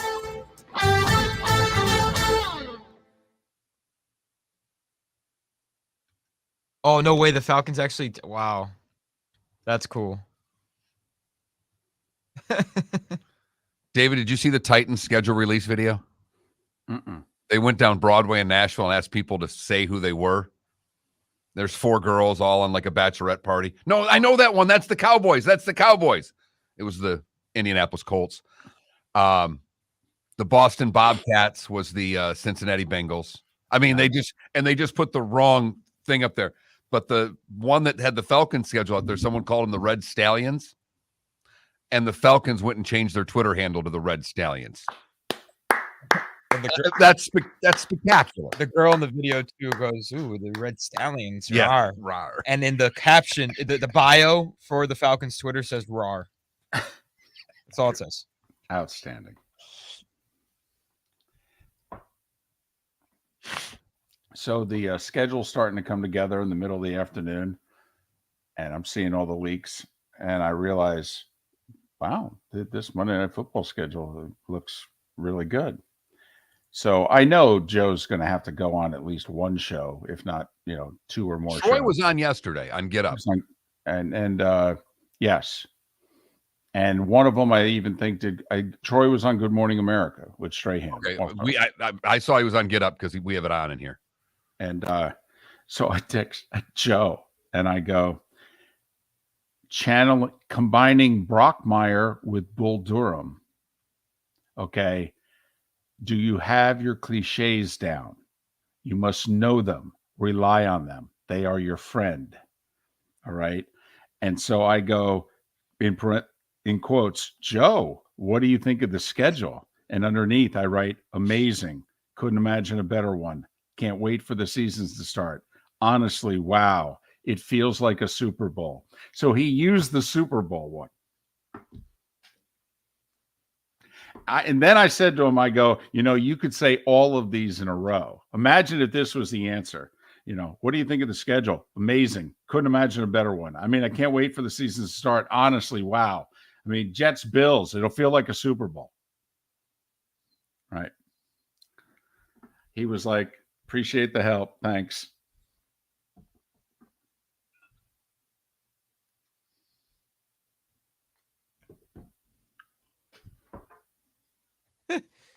You see what the Chargers did on Twitter for theirs? I did not. Each opponent as a Pop-Tart. So Ravens, they have a Pop-Tart with Old Bay on it. Huh. Bills, they have a picture of Josh Allen and a Pop-Tart guy dipping Pop-Tart in ranch. They have denim Pop-Tarts for the Cowboys. Lions, motor oil Pop-Tarts. I did play the Lions schedule game, and I have them going 11-6. Okay.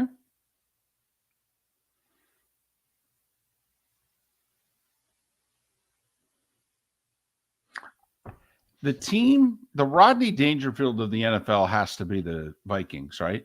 I mean, they won 13 games last year. The Lions won 9. And we're all treating the Vikings like, they're a speed bump. I mean, the Lions will just right through them. Well, here's what's interesting about Minnesota and Detroit. Detroit and Minnesota play 2 of the last 3 games against the season against one another. They don't see each other until Christmas Eve. Yeah, Giants and Eagles, I think, do that too.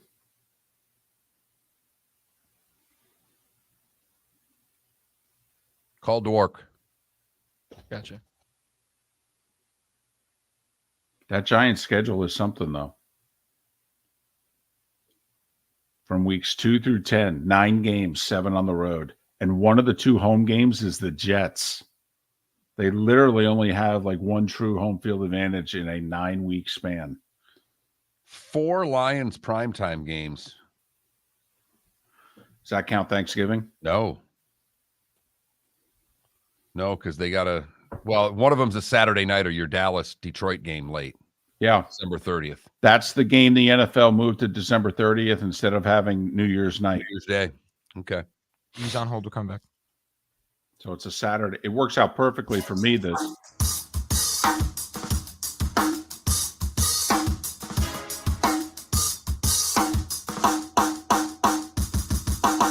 Welcome back to Miller and Moulton, only on the Florida Sports Network.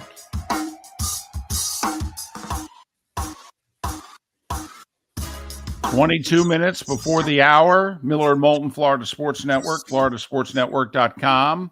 Matt Cannata, Pro Football Network, joins us at the top of the hour. Alejandro Solana in an hour. Heat. Can they put the Knicks out of their misery tonight? Panthers got the Leafs right where they want them. They're going on the road. They haven't lost on the road in 3 years, or so it seems. David Dwork covers the Panthers. Channel 10 in Miami, writes for the Hockey News, talks about them on the Chirpin' the Cats podcast. He's very easy to follow on Twitter. Just type in his name, David Dwork, D-W-O-R-K. David, it's Miller and Moulton once again.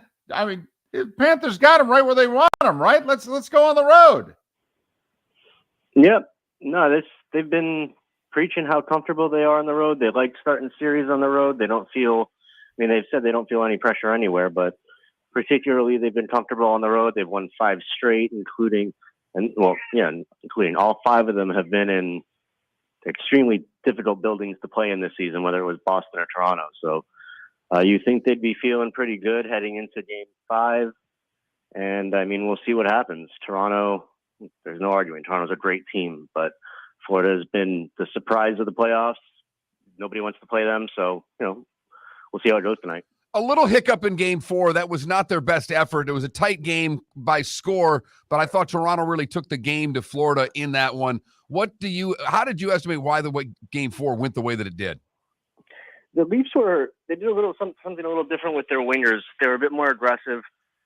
They combined that with the fact that they've done really well in the face-off circle the last couple of games, like particularly when Toronto would win face-offs in their own zone. Their wingers would suddenly take off out into the neutral zone, which limited Florida's opportunity to set up their trap in the neutral zone. Florida didn't have the same abilities to get deep into the offensive zone, which there wasn't much of a rush game for either team, which was interesting because that's kind of been Toronto's bread and butter this season. They tried to clamp down a little bit and throw Florida's game back at them. And that's why you saw this 2-1 game. Toronto did a really good job of limiting Florida's. I think Florida must have thrown over 50 opportunities at the net, and they only had 25 shots on goal. So it was interesting to see Toronto kind of muck it up a little bit the way that the Panthers had been doing. So Florida's done a really good job of adjusting to what Toronto has done throughout the series. So we'll see, how Paul Maurice adjusts to that here in Game 5. Is that why the Panthers couldn't get the forecheck going until they were behind 2-0 in the third? At least, David, that's how I saw the game. I kept waiting for the forecheck and waiting. Like sometimes in the Boston series, maybe the game didn't start out with the forecheck working, but the Panthers just, same in game 2 in Toronto, where the first 10, 12 minutes they were on their heels and then the forecheck started. It just seemed as if it never got going in game 4. Yeah, and Paul Maurice has even said as much about the series, that it comes down to which team is able to do what they do best better. And, in game 4, you saw a situation where the Panthers just couldn't get into their game, which, granted, they still held Toronto to just the 2 goals. They've held Toronto to 2 goals every game in the series, and this is a team in Toronto that averaged over 3.5 goals a game. So while Toronto had some success in limiting what the Panthers did, it kind of went both ways, and it cut into what Toronto could do on offense as well. So we'll see how well that continues in this game, just because for Toronto, your offense is your bread and butter. If you're cutting out part of your offense, you're kind of chopping off one of your own legs. So how sustainable that will be is kind of one of the questions I had in terms of Toronto's success coming out of game 4. So I think tonight what will be interesting to watch is the strategies from both teams, just to see, because the flow of game 4, I don't think that's going to be sustainable on either side, just because both teams have been so talented and so successful with something specific during the playoffs. So how that plays out in game 5 is really something I'm curious to see how it happens. You can't really fix the faceoff problem, though. And it's a lot easier to play this game starting with the puck. So how does Maurice and company adjust to the fact that you mentioned it earlier, David, they've not been very good in this series in faceoffs? Yeah, I mean, faceoffs are kind of an interesting statistic in hockey. They're not always viewed as the end-all, be-all. Sometimes that it comes across just because not losing a faceoff doesn't necessarily mean you're giving up possession, which is why I think Toronto did with their winners, particularly in game 4, was so interesting.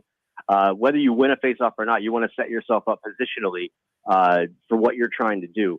The way that Toronto threw Ford off for a little bit of a loop, I think, in game 4 was interesting, just because they were being uber aggressive in terms of setting up how they wanted to defend, and not so much in terms of how they wanted to attack, which, again, wasn't really what they did all year. So it's kind of coming down to this chess match between Paul Maurice and Sheldon Keefe, which isn't what we've been expecting. I mean, if you notice, like in the overtime of game 3, I think, the overtime only lasted, 7 minutes or whatever it was. But Paul Maurice, every single opportunity he had, every time there was a new faceoff, whether it was 10 seconds later or 90 seconds later, every single time he's putting out new line matchups. He's putting out a different guy to put out on the faceoff defending, whether it was the right side of the ice or the left side of the ice. So as this series has gone on, the coaches are definitely playing a little bit more of that chess match that I mentioned. So, it's cool watching it develop. David Dwork covers the Panthers, Channel 10 in Miami, writes for the Hockey News, talks about the Panthers on the Chirpin' the Cats podcast. Follow him on Twitter, David Dwork, DWORK. David Dwork joining us here on Miller and Moulton. I don't want to say I'm worried, because they're up 3-1 and they've been terrific. But they can't get better goaltending than they're getting right now, if you know what I mean. I'm a little worried that, how long is he going to keep this level of play up? He was a wall in the third period of game 2. He was terrific in the 2-1 loss in game 4. I mean, how long can he keep Matthews, Marner, Tavares, and company down? Because Bobrovsky's been great.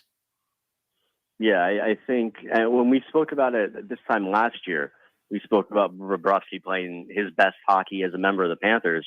And here we are a year later, and even better. This is the best Sergei Bobrovsky has played consistently since he's been in the Panthers for the last 4 years. And to answer your question, as long as he can keep this going, kind of as long as the Panthers are going to keep this run going, that's been the biggest question that I've had looking at this team over the last couple of years, is as good as they've been building up to be, they're only going to be as good as their goaltending will take them in the playoffs. And to see Sergei Bobrovsky kind of take his game to another level, to a level that we haven't seen from him maybe since, his time in Columbus, when he was a real dominant goaltender and he earned that contract that Florida signed him to. It's been really amazing. And it's not just that he's shutting down the core 4 of Toronto.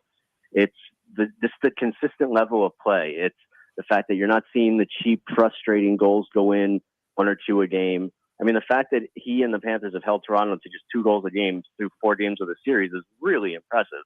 And I think it's just been the stable, steady goaltending from Bob.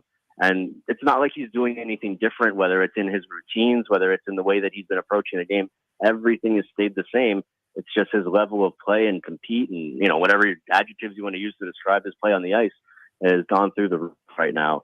And yeah, I mean, just to answer your question, as long as he keeps it going, that's as long as the Panthers can keep this run going. I mean, if this is the Bob that they're going to get until, their season ends, however that may be, the sky is the limit, because Bob has been playing out of his mind. He's been the best goalie in the playoffs, which, just to say that out loud, it kind of like blows your mind, but this is what you paid for. So it's the fact that you're finally getting it from him, better late than never, right?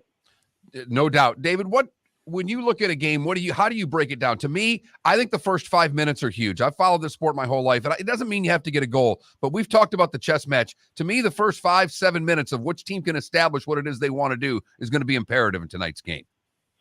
Yeah, the starts have been important throughout the playoffs. You think back to the Boston series, but I mean, really, the way that the entire playoffs have gone for the Panthers, as long as they can get into their game and not fall behind early, that's been the key.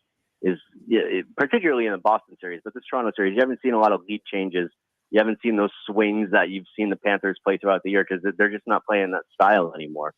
So you're absolutely right. Getting off to a good start, particularly on the road in Toronto, hostile environment, they're going to be jacked up because they know this could be their last home game, just like the Panthers fans did in that ridiculous Game 6 against Boston a couple weeks ago. Getting off to a good start would be huge. If the Panthers can somehow jump out to a lead tonight and really get on Toronto, force them down, bog them down, and get into that forecheck game we talked about before, that will go a long, long way towards the series ending tonight.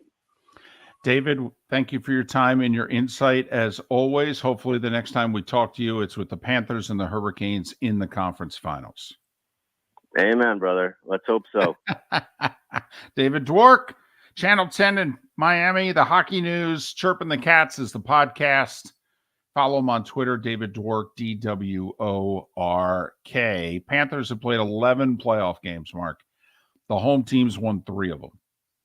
That's remarkable. Going back to the Boston series and now the Toronto series. Home teams went 2-5 in the first round. Home teams are 1-3 here in the second. It's just remarkable how little home ice has to do with winning in the postseason. Panthers got them right where they want them, on the road, baby. All the load management the NHL can do. Oh, I'm sorry, wrong league. It just doesn't make any sense. I don't think the Panthers, the Leafs are down to their backup goalie. Young kid, he was a good prospect and all. They think deep down he might be their goalie of the future. Well, the future is all of a sudden now. I don't think the Panthers have really tested him. I go back even to when Samsonov got hurt in Game 3. I don't think Florida, since that 15-minute stretch in the second period of Game 2, where they overcame a 2-0 deficit, took the 3-2 lead, and then Bob kind of said, I'll take it from here. I don't think they've played their A game for a while. I would love for the Panthers to test this young goalie. Do to him what they did to Ullmark and Swayman in the Bruins series. A lot of rubber. Let's go. I'm with you. And what I like and what's impressed me, because I've been around Paul Maurice a lot. He used to coach Carolina Hurricanes. They had their camp here. I don't claim to know him. I don't. But I've followed his career. Paul was a really tense dude. Yes, very intense. Very uptight. This is not that same guy. I mean, literally, we lost a game today. That happens in the playoffs. We're good. We're okay. We play to get the next one. I think we're all good with that. It wasn't so fabulous a win that they're not going to let us play the next one. I mean, this is not the Paul Maurice that I remember. And I think that I think that's a big element when you're dealing with a team who's had no success in the playoffs. Most of these guys have not experienced a successful playoff run. They don't know what it's about. He does. He's had postseason success. And he's mellowed and calmed down and keeping this group very loose. I think there's something to be said for that. I do think, however, I'm with you 100%. I need to see an aggressive 5 to 10 minutes where they can get their forecheck going and start putting some pressure on the Toronto D. Because they're trying to make the long stretch pass, David. If you keep hitting them, you can take that away. I think we have some scoring tonight, by the way. I thought Toronto had 8 to 10 grade A scoring chance. The shots may have been even at 25.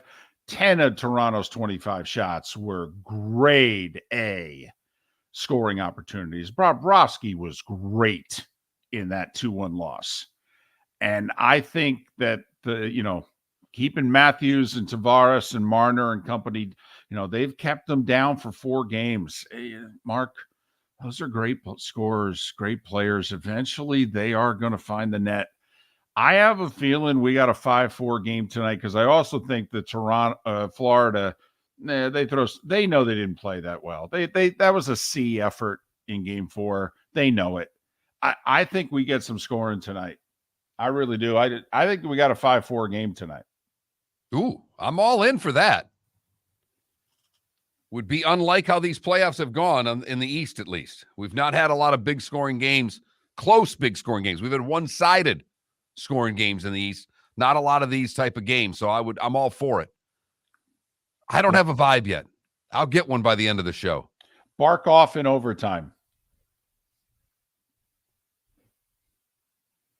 Look at you. Going with the big fella. Yeah.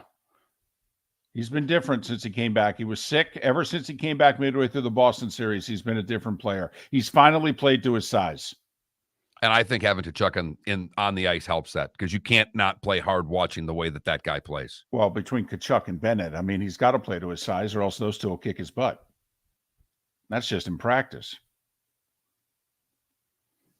Plus, he can always pass it to Verhaeghe. That's worked out well. Who's been a scoring machine in the postseason. So Leafs and Panthers tonight. Can the Florida Panthers get it done and move on? Carolina awaits in the conference final. 7 o'clock TNT if you're interested.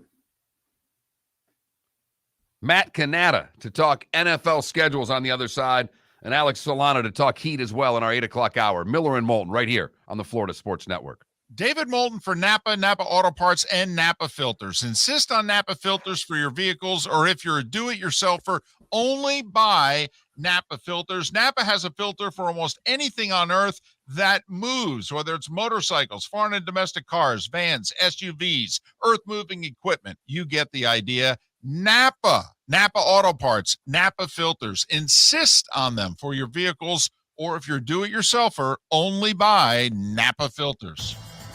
Miller and Moulton here for the Clutch Vodka Play of the Day. Mark, remember Nick Charles, Fred Hickman, the CNN Play of the Day? Yeah, CNN did a nightly sports show. That was a while ago. Yes, it was. Just work with me. Everyone liked the pod, the Play of the Day. So how about we have the Clutch Vodka Play of the Day? Sounds good. Fun. Smooth. Like Clutch Vodka. Listen weekday mornings for the Clutch Vodka Play of the Day. That's Clutch with a K. Located on the East Trail, locally owned Naples Tiki Bar and Grill is an outdoor eatery next to the Hitching Post Shopping Center. Island-inspired food with a true tiki theme. The best place in Naples to enjoy the beautiful weather in Southwest Florida. The Naples Tiki Bar and Grill offers a great menu for dine-in or takeout. Enjoy our famous pulled pork, huge burgers, and tiki bar cocktails. Don't miss happy hour every day from 3 to 6 and live music 7 days a week. See you soon at the Naples Tiki Bar and Grill, 11498 Tamiami Trail East. Hello, friends and family of Southwest Florida. Are you looking to tap into the electric vehicle market? Well, look no further because we here at Southwest Florida Golf Carts have just what you need. E-bikes, golf carts, LSVs, scooters, and more. Come down and talk with one of our experienced sales reps, have a soda and a smile, and you could be cruising the streets in your new EV today. Stop by the store or visit our website at flgolfcarts.com and enter for a chance to win $100 off your next purchase by answering John's monthly sports question. Ladies and gentlemen, once again. Hi. Excuse me. Hey, the line starts back here. Ma'am, if your party's not here, you're going to have to go around again. If you had the opportunity to avoid all this, wouldn't you? Salt Live is the official transportation provider of the Miller and Moulton Morning Show, making your trip to and from the airport seamless and stress-free. Salt Live is supported with the help of local partners like the Bayfront Inn. Gather your family and friends and enjoy a leisurely day on the water with a pontoon or deck boat. If you prefer to explore the waterways without a motor, the Bayfront has canoes, standboards, and kayaks. At the end of your journey, enjoy lunch or dinner at the Bamboo Tropical Bar and Grill. The Bayfront Inn, something for everyone on 5th Avenue in downtown Naples. BayfrontInNaples.com. When you need a ride, book with Salt Live Transportation, 308-8686, or book on saltlivetransportation.com.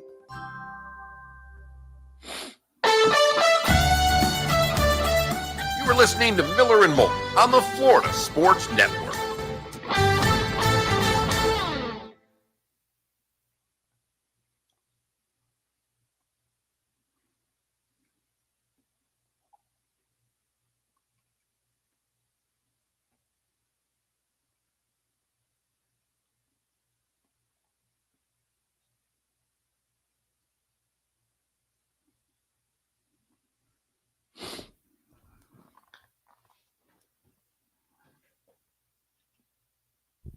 There's a story on the Action Network. Apparently, Black Hawk, Colorado. They've taken in $8 billion in sports bets in the last 5 years, and the city gets none of it. Alex is already on, but where's our? I thought Alex was 8:38. He is.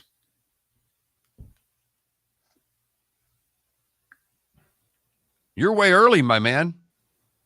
About 8:30? We got you at 8:38.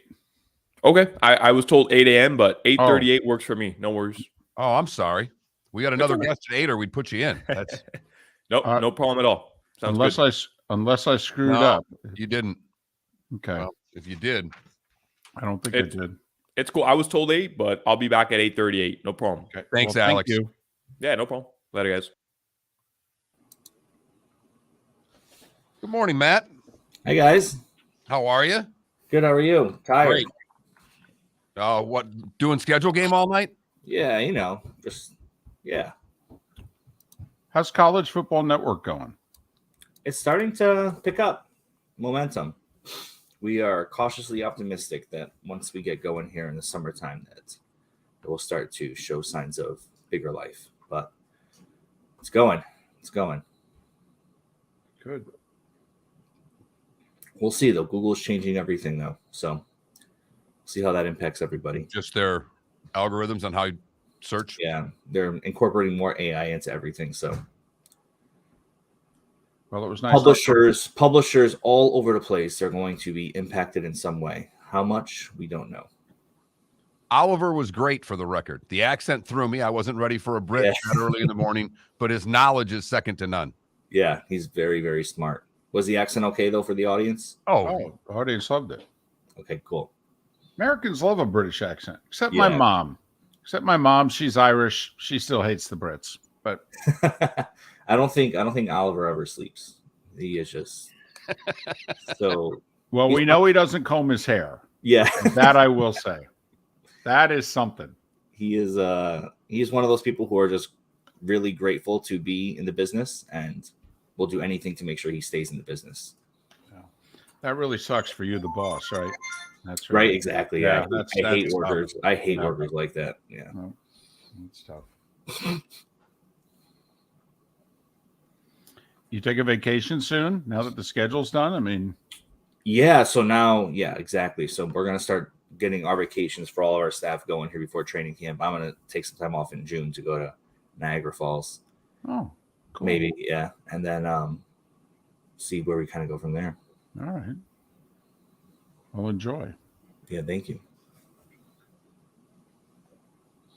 My wife wants to go to Florida, visit her family. We'll see about that. Maybe training camp will start early for me. 10 seconds. She can go without you, can't she? Honey, yeah, I'm too busy. I got work, but you could go. Yeah. Here we go. Here we go.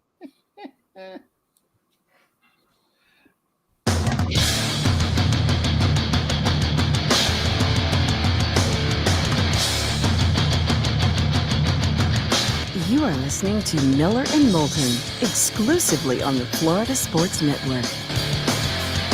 And now, here's Mark Miller and David Moulton. It is the third and final hour of Miller and Moulton, at least along the network in Lake City and surrounding areas, Tampa, St. Pete, Port Charlotte, and Venice. Halfway home in the 239, Miller and Moulton. The Florida Sports Network, floridasportsnetwork.com. We'll talk Heat, Game 6 against the Knicks, with Alex Solana coming up in a little over 35 minutes. Matt Cannata, 2 N's, 1 T, Pro Football Network, profootballnetwork.com.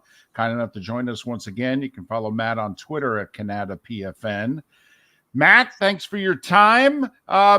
Your first impressions of the schedule, whether it may be an individual team getting a good draw, bad draw, what the NFL did with its primetime games. What are the first 2 or 3 things you think of? Yeah, so I think the Giants got the rough end of the stick, right? Because they have to travel, I think it's 7 times on the road in 10 weeks, I believe it is. And so I thought that was a little rough, and I think it's one of the first times in quite some time that a team has had to do that. So they're going to have some trouble trying to adjust to that. I thought the September 11th game, the opening Sunday Night Football game, I believe it is, the Bills versus the Jets is going to be very interesting, right? Obviously, Aaron Rodgers debuting for the Jets, the Bills trying to repeat their run for the Super Bowl. And I'm really interested to see how the Jets play out here, right? I was talking to a few people yesterday, and they seem to think, and I think it's kind of obvious, that it's either going to go spectacularly well or it's going to be a disaster for Rodgers and the Jets. And we don't know what Rodgers we're going to get.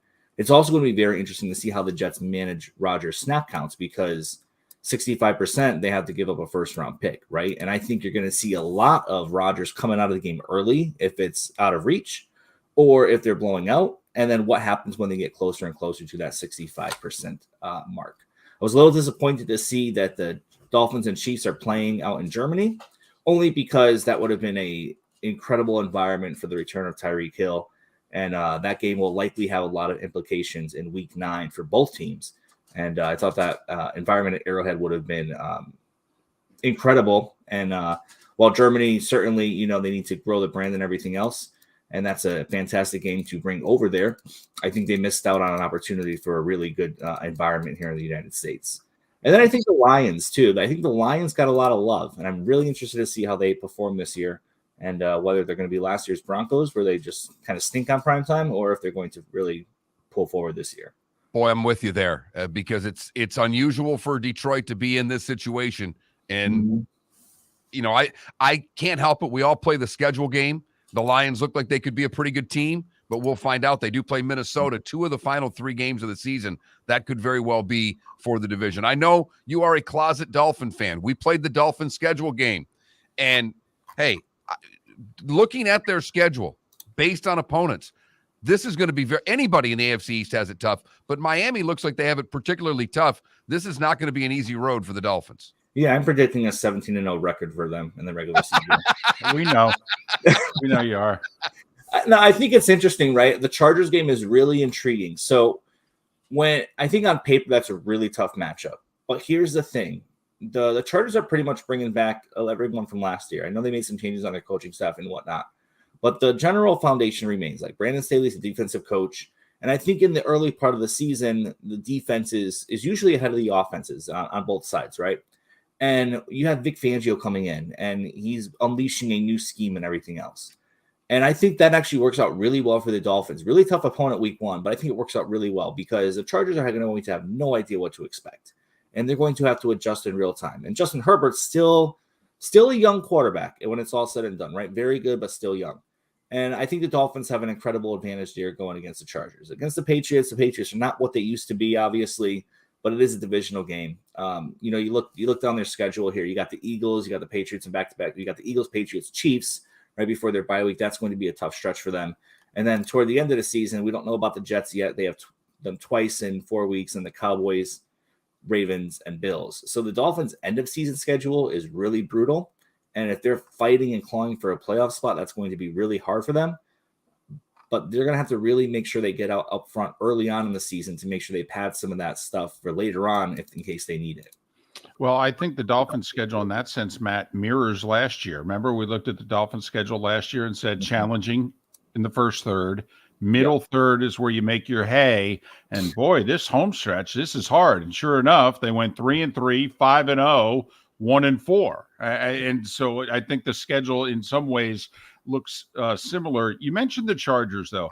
Don't you think the Chargers and the Vikings are the two Rodney Dangerfields of the NFL? One won 10 games and made the playoffs. The other one 13 and made the playoffs. And most people think they are speed bumps on the way for whether it's Detroit, even Denver, other wild card contenders in the AFC to just go right through these two teams and achieve their success. Why are we overlooking the Vikings and Chargers so much? I'm not quite sure about the Chargers, right? I mean, you could point to their collapse against the Jaguars in the playoffs, but at the end of the day, they have a franchise QB. Whenever you have a franchise QB, it's going to be hard regardless.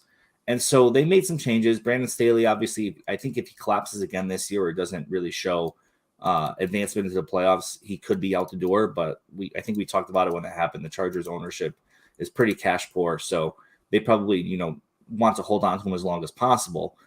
I don't know why they're sleeping on the Chargers. Maybe it's an East Coast bias and they're looking at the West Coast and that kind of thing. The Vikings are a little more easier to understand. I think they got a lot of luck last year and a lot of things bounced their way. And Kirk Cousins, he's a franchise QB in the sense, but he's also kind of toward the, I don't want to say tail end of his career, but the Vikings are certainly looking for a replacement for him or have someone in mind, right? And there were rumors this year of them possibly wanting to trade up in the draft if Bryce Young had started falling a little bit past number one. They sniffed around a little bit in the free agency market. I think Kirk Cousins, you can go into a game feeling good that you can beat him, right? Justin Herbert's much more on that higher pedestal where it's going to be a fight regardless. And so certainly I see the Vikings as a speed bump. They're just not as dynamic as they used to be. Dalvin Cook's probably on his way out. I believe Adam Thielen is now gone, right? And so there's just a lot of changes happening there, and I'm not sure that they are what they used to be. How much do you put into the schedule difficulty? Like the Eagles are said to have the toughest schedule based on last year's opponents. Do you buy into that? Yeah, so we did a strength of schedule analysis here with one of our own formulas here at Pro Football Network, and you can find it at profootballnetwork.com. Our formula says that the Saints have the easiest strength of schedule and the Giants have the most difficult strength of schedule, and that the division has the hardest combined schedule belongs to the AFC East. And our top five hardest strength of schedules are the Giants, Jets, Patriots, Bills, and Dolphins, and our easiest ones are the Texans, Colts, Packers, Falcons, and Saints. So there's a common thread there. If you're in the East, it's hard. And if you're in the South, it's easy.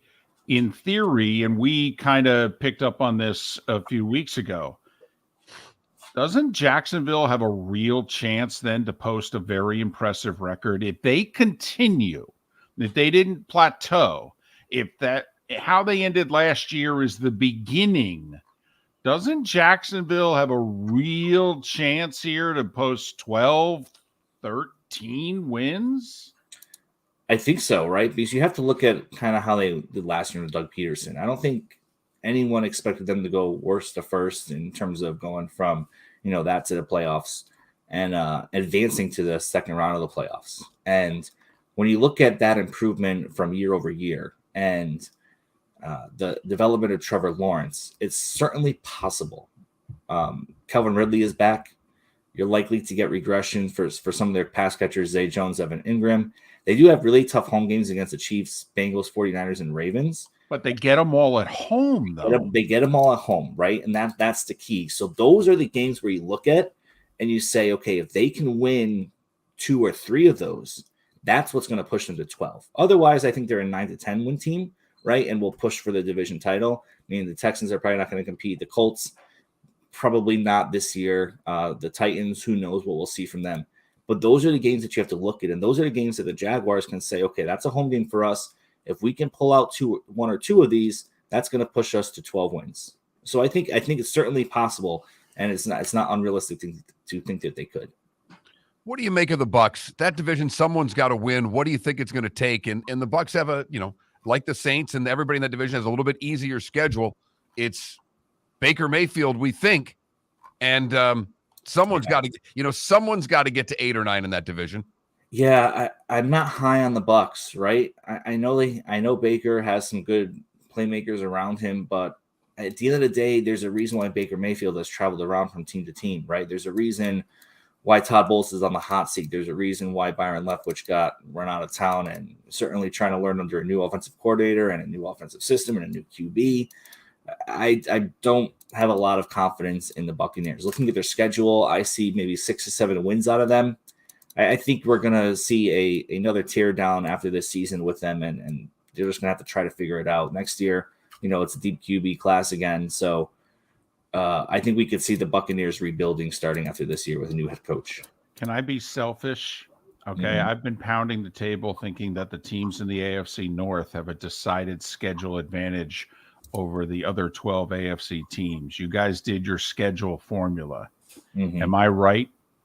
Do the Bengals, Ravens, Steelers, and Browns have a decided schedule edge over the rest of the conference? I'm sorry, what teams were they? The AFC North. So the Bengals, let me see here. We have the Bengals 17th.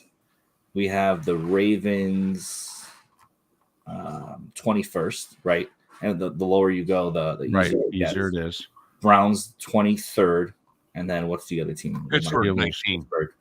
Let's see. Pittsburgh is 19. So yeah, they're toward the bottom third of that. So they definitely have more on the easier side of things.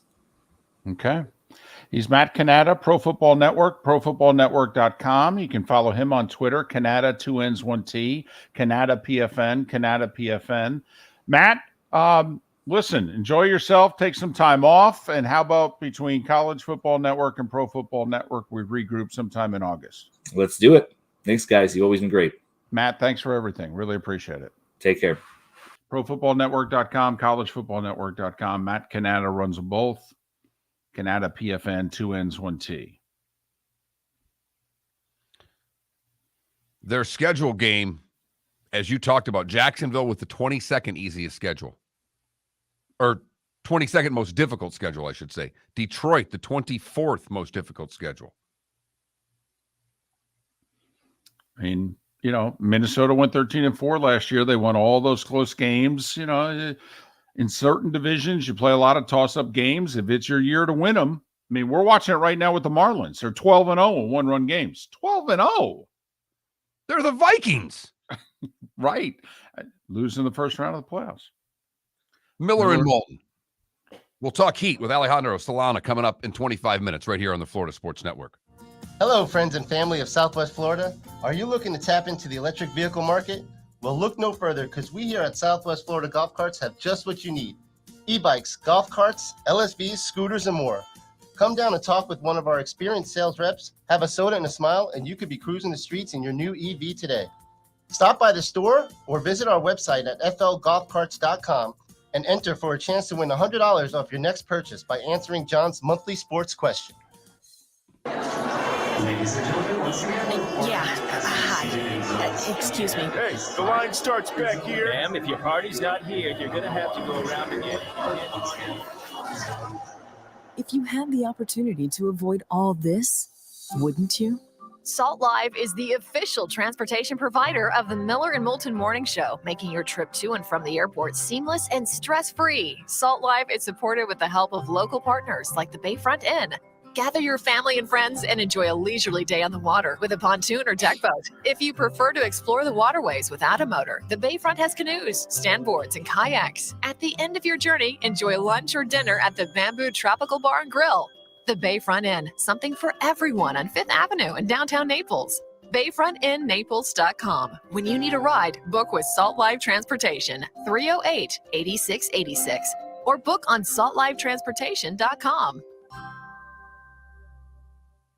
David Moulton for Napa Auto Parts, and Napa Filters. Insist on Napa filters for your vehicles, or if you're a do-it-yourselfer, only buy Napa filters. Napa has a filter for almost anything on earth that moves, whether it's motorcycles, foreign and domestic cars, vans, SUVs, earth-moving equipment. You get the idea. Napa Auto Parts, Napa filters. Insist on them for your vehicles, or if you're a do-it-yourselfer, only buy Napa filters.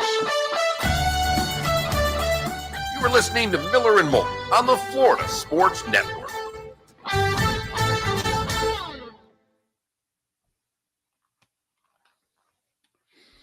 To both Yinzer and KW, Pro Football Network doesn't do the standard strength of schedule game. They came up with their own formula. So they're not just going based on last year's records. So, well, we'll see if it's accurate, but they did their own thing. And yes, we all know the NFL's a year-to-year league. It could be a month-to-month league.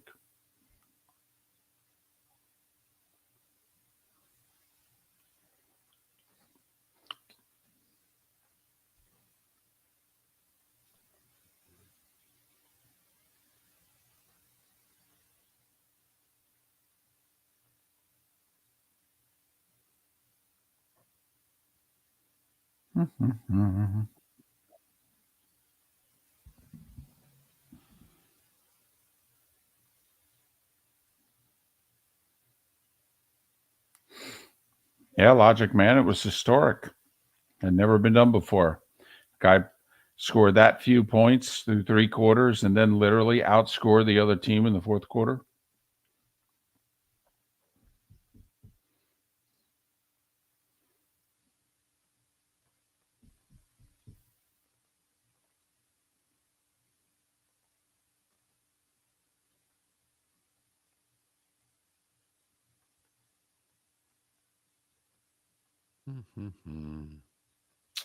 Well, the Titans-Dolphins is a double header. So I believe it is the early game that week. It's the 7 o'clock game. Because that's...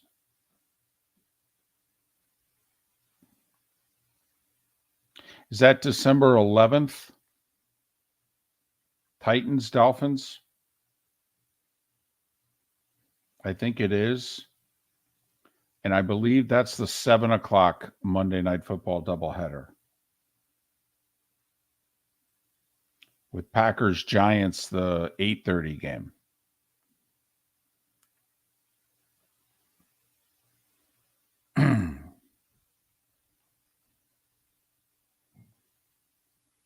Was Favre's first game as a Jet a primetime game?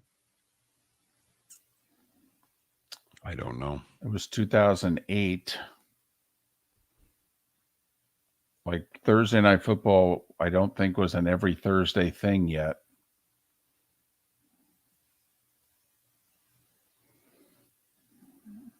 Yeah, I don't remember. I'll look that up.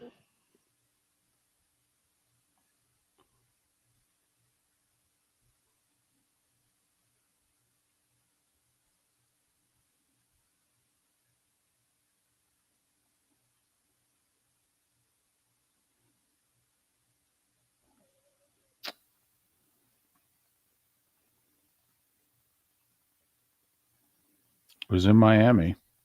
It was in Miami. It was a 1 o'clock game.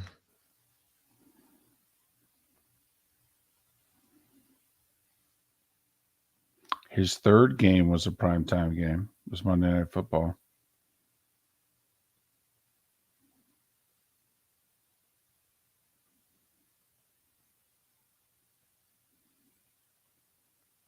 Oh boy, Clay on the field and everything. Those were the days.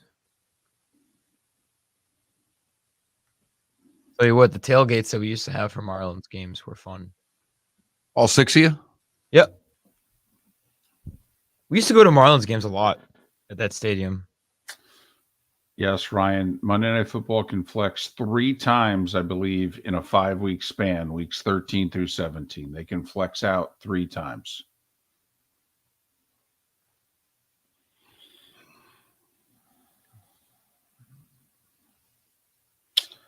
Yeah, Michael, I get to go right now, unless games get flexed out or whatever. I got 4 trips to Jersey, 2 Jets, 2 Giants home Monday night games.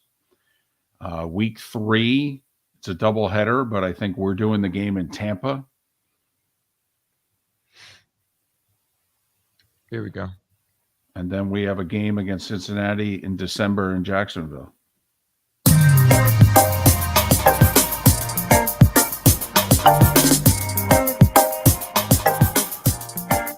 Welcome back to Miller and Moulton, only on the Florida Sports Network.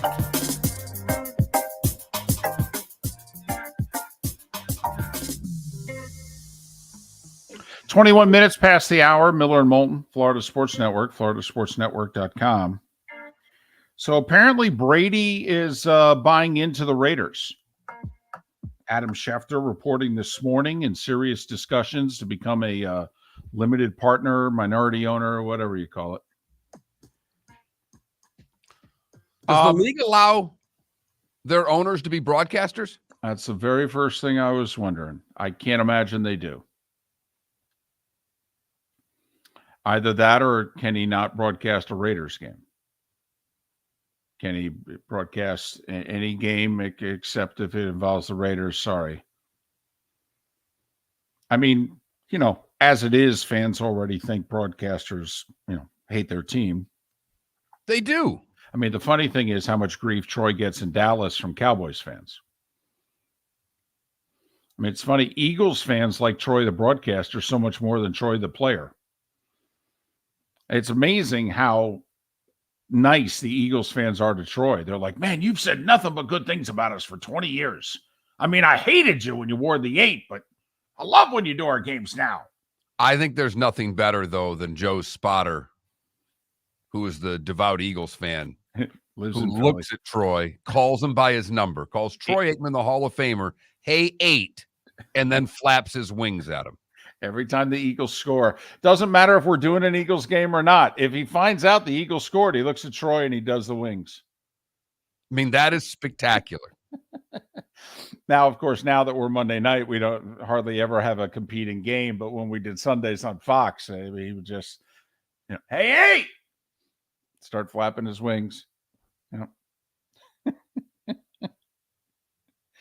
know. So that would be interesting. If you're Goodell, do you care? No. Tom Brady, right? Well, I mean, I'm being serious here. If the more Brady, the better. Do you think the other owners will care? Do you No. think that you don't? No. You don't He's think the minority owner. He's not the main owner of the team. I don't think it's that big of a deal. I really don't, David. Okay. I'm just asking. So, all right. Can anybody see the irony here, though? I mean, of all the teams, he's going to become part owner of the team in which really the whole legacy of Tom Brady began against. You know, the tuck play. I mean, this is irony to the what degree? Forget nth degree. What's above nth? Because this is rich. Obviously, to become a minority owner. But you know what I mean. This is really rich. Wait, because I know some Raiders fans who hate Brady. I don't know any Raider fans that like Brady. I mean, think about that. Even though Brady, it's not like Brady had, you know, it's not like he overturned the call. But they hate him because of it. Even though they went to the Super Bowl the very next year. Doesn't matter. Doesn't matter. John Gruden's last game as Raiders coach. Last game at Old Foxborough. They went on the road, won the AFC Championship game in Pittsburgh, and had the new stadium ready for the next season. 21,000. Just curious. One, if you think that Brady's ownership status would change the league's rule on him broadcasting. And if you're a Raiders fan out there, and there are Raiders fans everywhere, I would love to hear from you on your thoughts of Tom Brady becoming a minority owner of the Las Vegas Raiders. That really would officially end the whole him coming back and playing for the Dolphins talk, right? I mean, we really could put that one to bed, because I don't think you're allowed to be a minority owner of one team and play for another. That would seem to be a conflict. I would think Mark Davis would be genuinely annoyed by that. So would Josh McDaniels. This would finally put Brady replacing Tua to bed, correct? I think so. Here's the other thing, Mark. I understand he's got a little bit of money. I get that. After all, he's Tom Brady. But he is going to make $350 million from Fox here once he starts his broadcasting gig. I mean, I would think he would want that money, need that money. To buy the Raiders, you mean? Well, just to live the life that he wants to live. I mean, he's going to have to empty the bank account to some degree here, right? It's a big bank account. I understand, but Mark, I mean, what do you think the Raiders are worth? $5 billion? Commanders just went for $6 billion. $5 billion? If Mark Davis put the Raiders on the market right now, you think he'd get $5 billion? I think so. Okay, I mean, do the simple math then. That's $5 billion. To put 10% down, you'd have to put $500 million. 1% to own 1% of the Raiders, you'd have to come up with $50 million. I mean, how much do you think he's buying here? I mean, I've never done a deal like this, Mark, but my understanding is you have to come up with all cash. I want to buy 3%. Well, that'll be $150 million. We'd prefer hundreds. 20s would get messy. I don't know how much cash he's got. I mean, remember, he's not the Mannings. He left $200 million on the table in his career in salary. I mean, he literally played for half of what he could have earned.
Now we have that. I think I've got David back.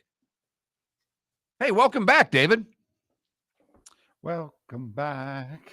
You know, that song was #1. I know. It sucked then, and it sucks now. I have no idea what you're talking about. Look it up. It was part of Today Was the Day When. Yeah, it was earlier this week. Yeah. I think John Sebastian's the guy that sang that song, if I'm not mistaken. The theme from Welcome Back, Kotter. So I have no idea when I went out, you went out, what the heck happened here. But anyway. No, but I did give you a little credit there because you were the one when this whole deal was signed by Brady and Fox. You said Brady would never broadcast a game on Fox. It is looking more and more like that is the case. Although, don't you think he'd need the money now? I mean, he's going to take, what, $100 million out of his bank account here to buy 2% of the Raiders or whatever it's going to be? I mean, this is easy money from Fox. You do a few games, you shake a few hands, you kiss a few babies. I mean, you know, it's $35 million a year. Unless he's just giving that contract to Mark Davis and saying pay directly, and that's my deposit on the team. Unless Greg Olson's giving him half the money so that he doesn't take the deal. Miller and Moulton. Thanks for listening. We'll talk Heat next right here on the Florida Sports Network. Miller and Moulton here for the Clutch Vodka Play of the Day. Mark, remember Nick Charles, Fred Hickman, the CNN Play of the Day? Yeah, CNN did a nightly sports show. That was a while ago. Yes, it was. Just work with me. Everyone liked the pod, the Play of the Day. So how about we have the Clutch Vodka Play of the Day? Sounds good. Fun. Smooth. Like Clutch Vodka. Listen weekday mornings for the Clutch Vodka Play of the Day. That's Clutch with a K. Hello, friends and family of Southwest Florida. Are you looking to tap into the electric vehicle market? Well, look no further because we here at Southwest Florida Golf Carts have just what you need. E-bikes, golf carts, LSVs, scooters, and more. Come down and talk with one of our experienced sales reps, have a soda and a smile, and you could be cruising the streets in your new EV today. Stop by the store or visit our website at flgolfcarts.com and enter for a chance to win $100 off your next purchase by answering John's monthly sports question.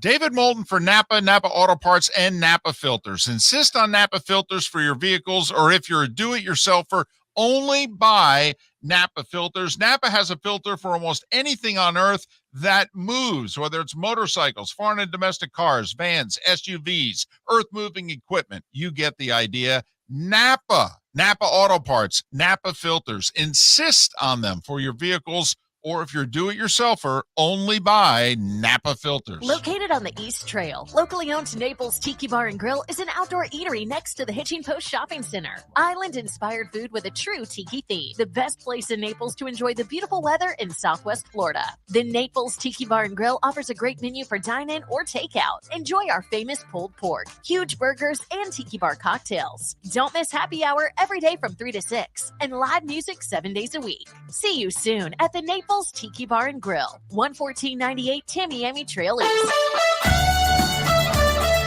You were listening to Miller and Moulton on the Florida Sports Network.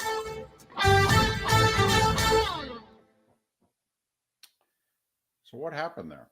I don't know if it was our end or StreamYard. It wasn't your end. I know that for a fact because I went out, you went out, StreamYard went completely off. I couldn't get it to come back up. I don't know if it was a computer issue or a StreamYard issue. I think there. the whole building's Wi-Fi shot because we disconnected from Westwood 1 for like a minute and so reconnected. Beasley Wi-Fi. There you go. We really have to get out of that building. I don't think that's a problem that would happen anywhere, David. No. Really? Yeah. Happens in my house occasionally. You can't control what Comcast and Xfinity are doing. I mean, their internet is as wired gets. I will give them that.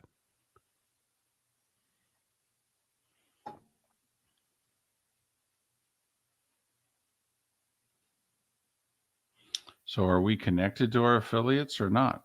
Yes. Yes.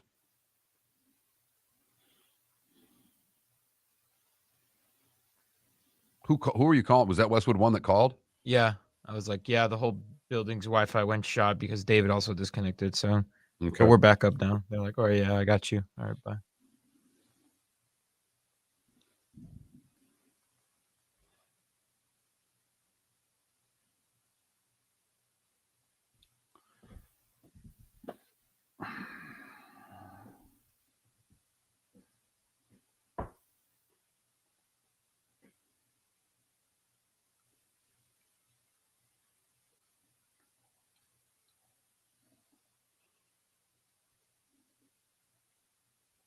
The only thing that's a pain in the butt is doing the show and then trying to connect with you.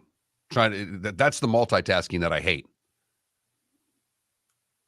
Carrying on a conversation with yourself while you're trying to reconnect someone. Right. Having to do at least two things at the same time that are not related to one another at all. Right.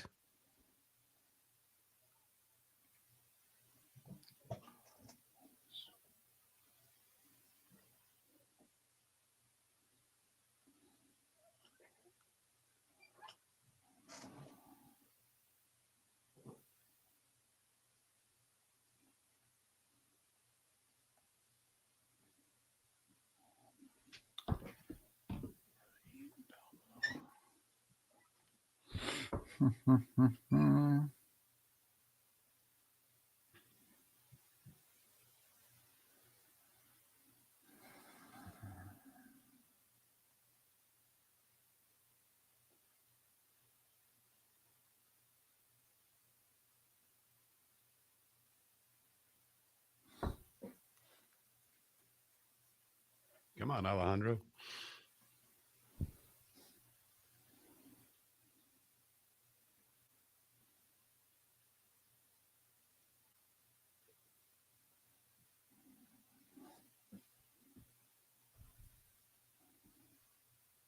There he is.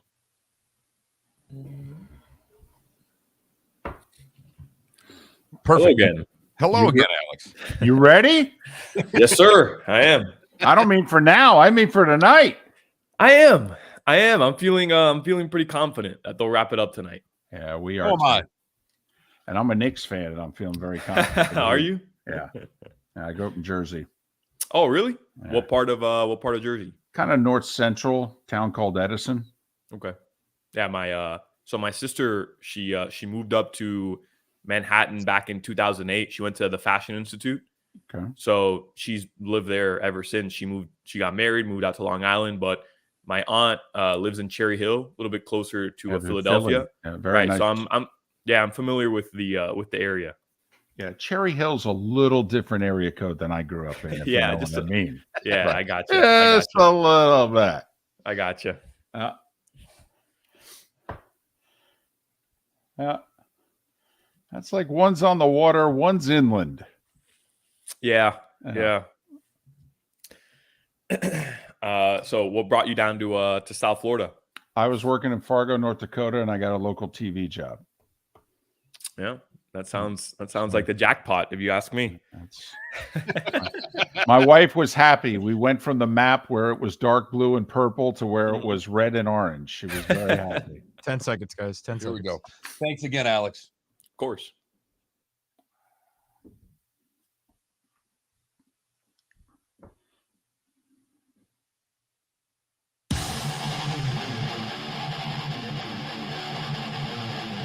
You're listening to Miller and Moulton, exclusively on the Florida Sports Network.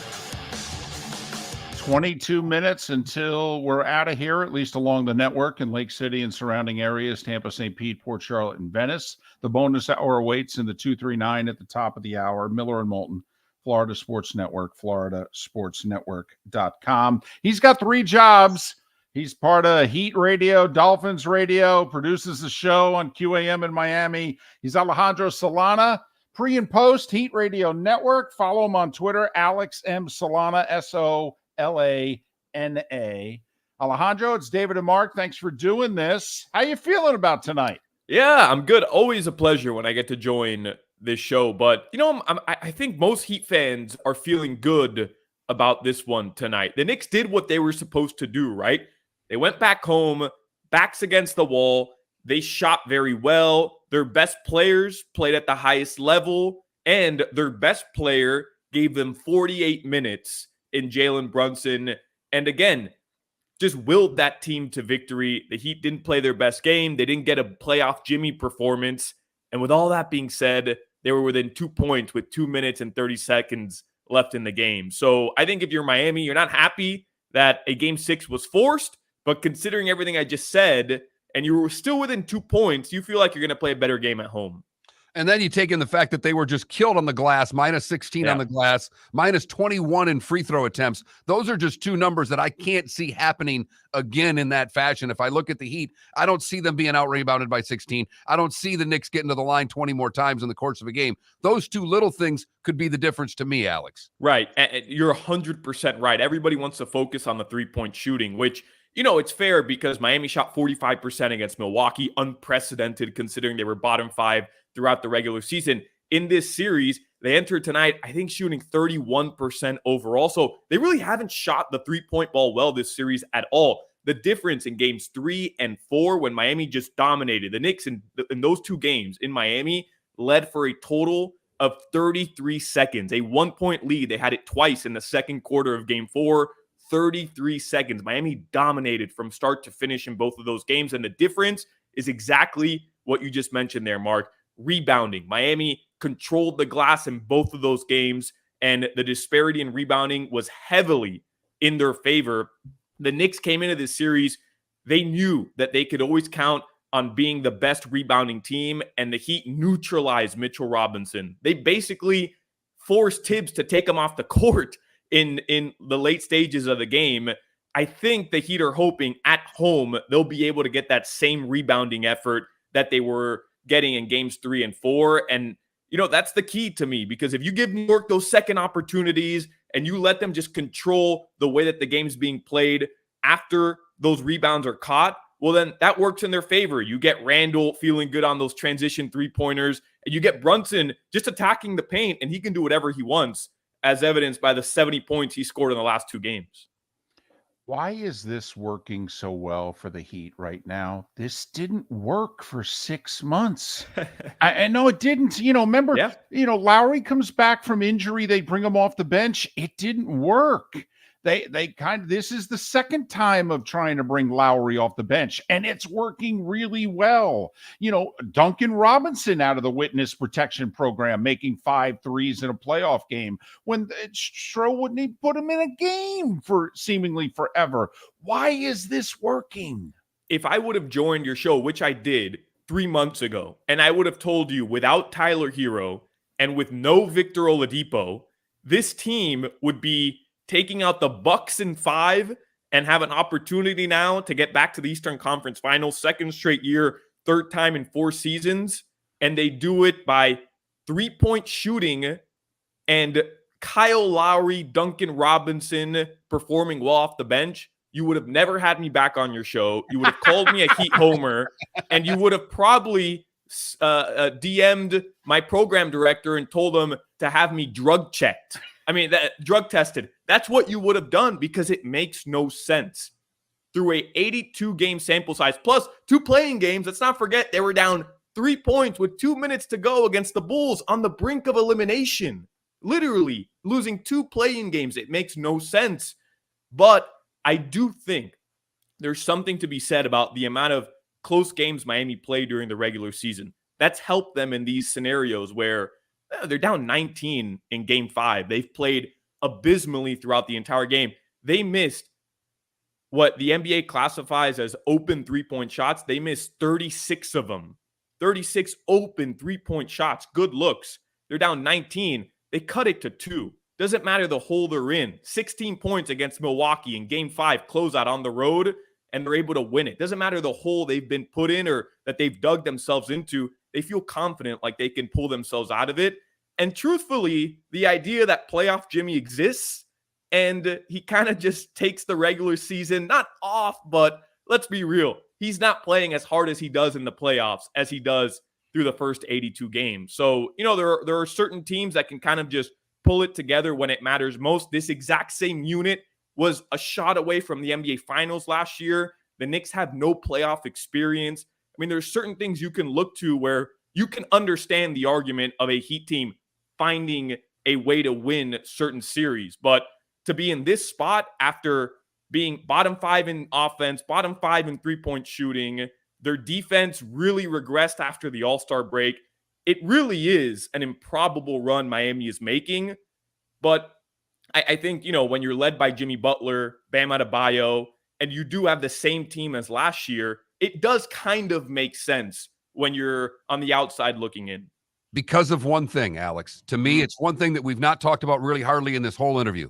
We talk about playoff Jimmy. Maybe it's playoff Spo. Yes. Because there is no doubt that this guy outcoached in the first series, is outcoaching Tibbs in this series. Yeah. At some point, and we've talked about it, he's the best coach in the league, and it's time for the league to recognize that Spoelstra is the best guy they've got going. So Mike Budenholzer in that first series, who is now jobless, he's won 2 Coach of the Year awards. Tom Thibodeau, I believe, has a Coach of the Year award as well. 2 as well. Yeah, because he won last year with the Knicks, or his first year with the Knicks, and he's got the one with the Bulls. Right. Eric Spoelstra has 0 Coach of the Year awards. It's mind-boggling. Absolutely. Didn't Riley only win 1? Between Riley and Phil Jackson combined, I think that between the 2 of them, they only won it like 3 times. Yeah. No, it truly is incredible. And you're right, by the way, it is playoff Spo. The way that he figures out the best situations to put his team in. Look at, game 5 is such a perfect example. You're down 19, you're up 3-1. How many teams would have just packed it in? They don't even play Jimmy Butler in the fourth quarter, and they say, hey, we'll get him at home, right? He makes the Knicks beat them, is what he does. He switches to 2-3 zones. His offense changes where he's just having his players run out on these flare screens, Duncan Robinson, Caleb Martin, hitting corner threes, the highest, the most efficient three-point shot that you can make. Like, that's what they're hunting for constantly on offense. And then he starts Jimmy Butler in the fourth quarter. They cut it to 10. He's throwing different looks at them. He goes to Hackam Mitchell Robinson. He's just constantly making the Knicks beat them, put us away was his mentality. And I mean, that's why, those of us who follow the Heat, we truly believe he is the best coach in the NBA, or at least the second best coach in the NBA. And he's proving it right now with a roster that nobody believed in. He's taking them potentially back to the Eastern Conference Finals. It truly is remarkable. You're right. It is playoff Spo who deserves the bulk of the credit. Could he start to age a little bit? I have to admit, it's getting annoying for him to be that young looking and that good looking at his age. It's annoying. Okay. The NBA titles are nice. The Hall of Fame is going to be great. The beautiful wife and kids and family. Could you look 35? Could you at least look 35 years old? It's so funny you said that, because I was making a joke the other day. Riley did it with the Armani suits, right? With the gel, slick back hair. Like, he put a little bit of effort into it. For Spo, it's just like, I'm wearing this black polo that I always wear. Sure, I have the Jordan 1s on, but like, don't even worry about it. It's so effortless for him. Everything. Go back to Game 5 in Milwaukee when the Heat close it out. They win in overtime, the most dramatic ending to that game, right? Jimmy Butler makes this circus shot to send it to OT. Eric Spoelstra doesn't smile, doesn't put his hands up. He is just stone cold in the moment. I mean, the guy is an absolute genius, and the way that he approaches everything, his answers post game, like it's you marvel at it, right? Because I mean, who doesn't show emotion in those moments? Spo doesn't, because he's just seen it all. I mean, Mark, is he one step away from we're on to Cincinnati? I mean, he's only like a level above. He's got a little more personality than Belichick, but he's trying really hard not to. It's amazing what they've done. And the other thing that I've noticed, Alex, and correct me if I'm wrong, but it's especially in the Game 4 win, when you've got Bam Adebayo shooting the way that he does, and he gets open looks. If he's making those open looks, he gets off to a good start. It opens up so much for the three-point effort for them, because they can't just leave Bam alone. They're easy conversions, but he doesn't always make them. When he's on, it seems to change everything. Yeah, no, it's such a great point, right? Because all playoffs long, Bam's been taking a bunch of heat on the offensive end, right? You saw a guy going into that playoff, or rather the All-Star break, who it looked like getting 30 points easily. And how was he doing it? Knocking down that mid-range look efficiently and shooting it with confidence. And all playoffs long, since the All-Star break, it's regressed. His jumper hasn't been going down. And you're right. I mean, the way that they're hunting for better looks for him early on, it's evident, right? Where Kevin Love is setting screens for him right at the top of the perimeter. He's able to find the mismatch, and then he's just shooting over the top of shorter wing players. And that's how you get him into a rhythm. And they need to, right? They absolutely need to early, especially if Jimmy Butler is not having these big scoring performances where, 12 field goal attempts for him in Game 5. That's just simply not enough. But Bam Adebayo needs to score around 20 points, 15 to 20 points per game, and he has to do it efficiently. And you're absolutely right, Mark. I mean, getting him early looks, I mean, that's just one of those things that Spo understands he needs to do. Is there a part of the Heat that you're worried about that the bubble's going to burst, so to speak? Like, we've been talking a lot about the Florida Panthers. I'm worried about Bobrovsky. He's great right now. There's also a Bobrovsky who can't stop a beach ball, and I'm worried that that's guys around the corner. I'm just wondering, is there a part of what the Heat's doing in these 10 games over 3+ weeks versus what you saw for 6 months, in which you're like, ooh, boy, I'm worried, how much longer is this going to continue? What's this? Yes, it is. It is just the overall lack of shooting efficiency, in my opinion. I mean, that was such a major reason why they were able to beat the Bucks. And I just think the matchup with the Knicks favors them, whether they shoot well or not, as evidenced by a 3-2 lead right now, and everybody kind of feeling confident coming back home. I just think the Heat have the better duo. They have the better player. They have the better coach. But in that next round, whether you're playing the Celtics, whether you're playing the Sixers, you have to be able to shoot well. And in Game 5, you saw a glimpse of the team who was bottom 5 in 3-point shooting, bottom 5 in offense. That can't happen if you want to take out the Celtics or the Sixers. I think Miami does match up decently against both, but if you're shooting 30% in the series from three and Jimmy Butler isn't dropping 50 points a game like he did against Milwaukee in games 4 and 5, you're probably not coming out on top. So that bubble bursting is a glimpse of what you saw from Miami in game 5. They have to be a better offensive team if they want to get back to the NBA Finals. The trash talking from Jimmy Butler in the next round, because A, they hate the Celtics, and B, the Sixers chose Tobias Harris over keeping him. I mean, Mark, Alejandro, think about what Jimmy Butler is going to be like on the warpath in the conference finals. As an 8 seed, right? As an 8 seed that nobody thought could get out. I mean, last year they were the 1 seed, and it was expected to be in that situation. This year, nobody had Jimmy Butler there. And this aura of playoff Jimmy has grown, right? Because of that Milwaukee series, because of this series as well. So the eye is on him. Everybody nationally is paying attention to Jimmy Butler. How can he get this 8 seed to the NBA Finals?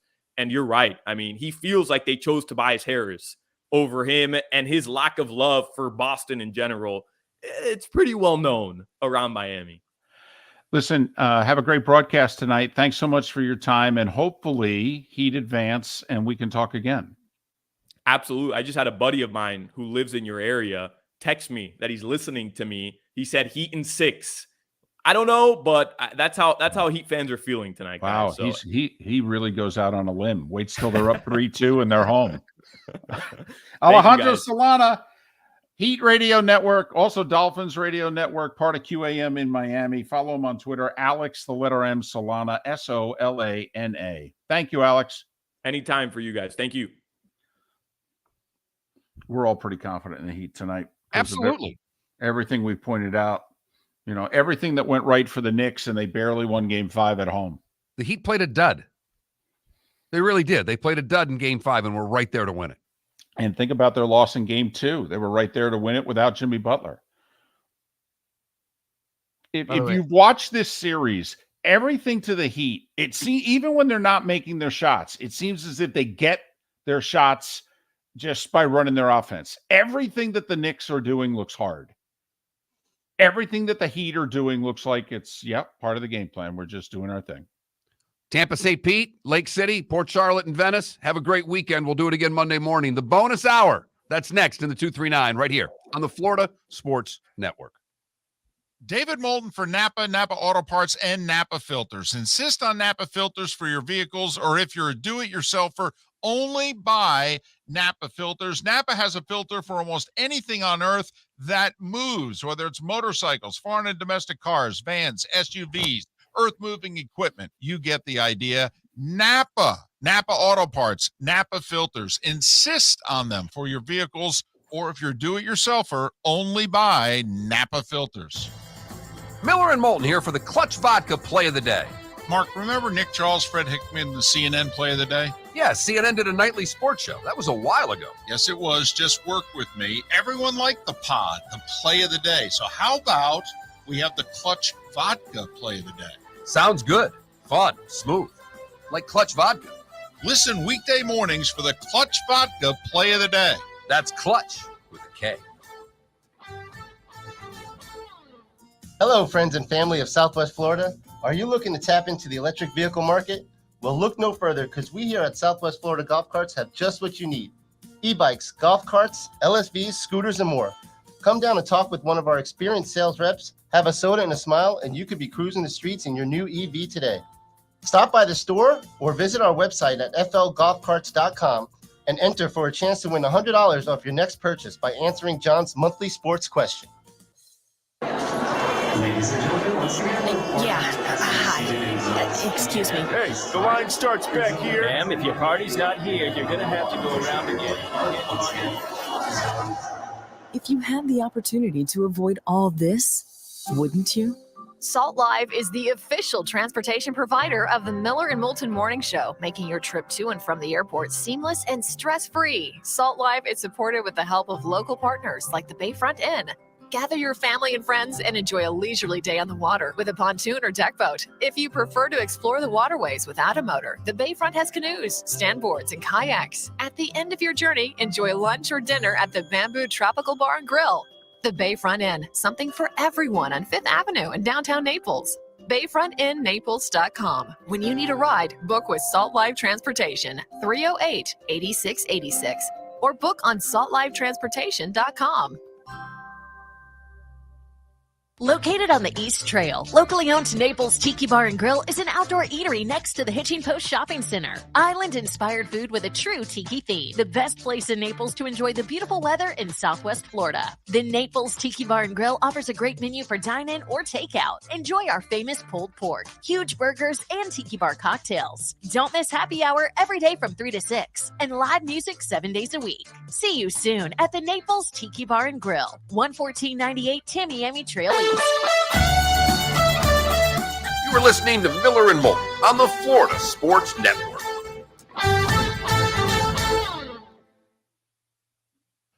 Hey, is it going to be okay if we record the promo in that last break, Felipe? Because I got to bolt out of here today.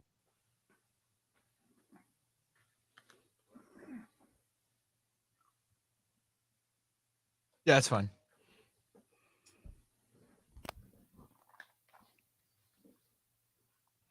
Hey, I was just telling Felipe, we got to record the promo in the last break, David. I got to fly out of here today. Yeah, that's fine. By the way, I appreciate that you guys talked about Spo's swagger. No one calls timeouts like an angry Eric Spoelstra. He chooses the route of just walking in the middle of the court right during play. Like, you know what I'm doing. I'm calling timeout. And the ref's like, oh, timeout. I love it.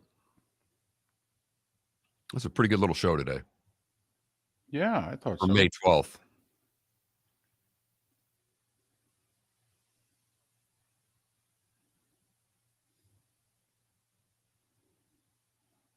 Alejandro brings energy too. Oh, it's nice that he likes coming on. Yep.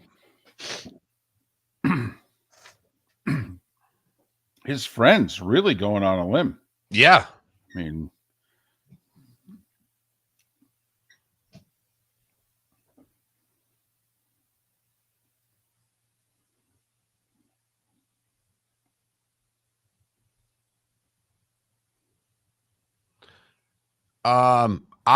David subscribes to Pro Football Focus, so he would be a better, right?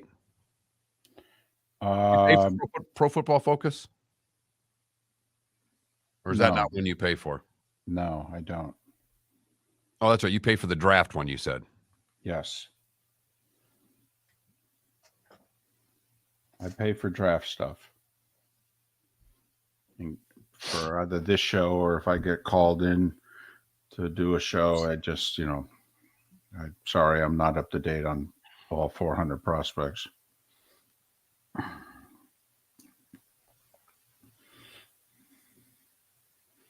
I will say the Athletics draft, it's lengthy, but their draft stuff, the draft guide, that draft book's really good.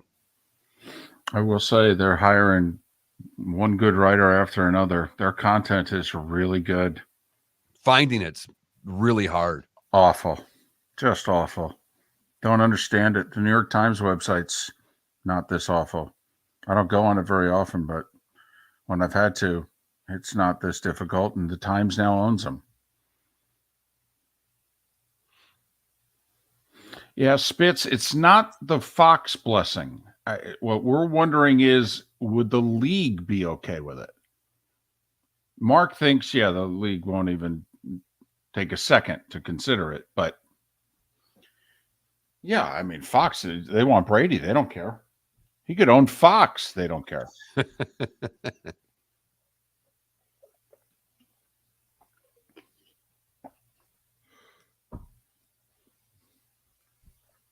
You want to do the Jags, Bucks, Dolphins schedule game? Okay.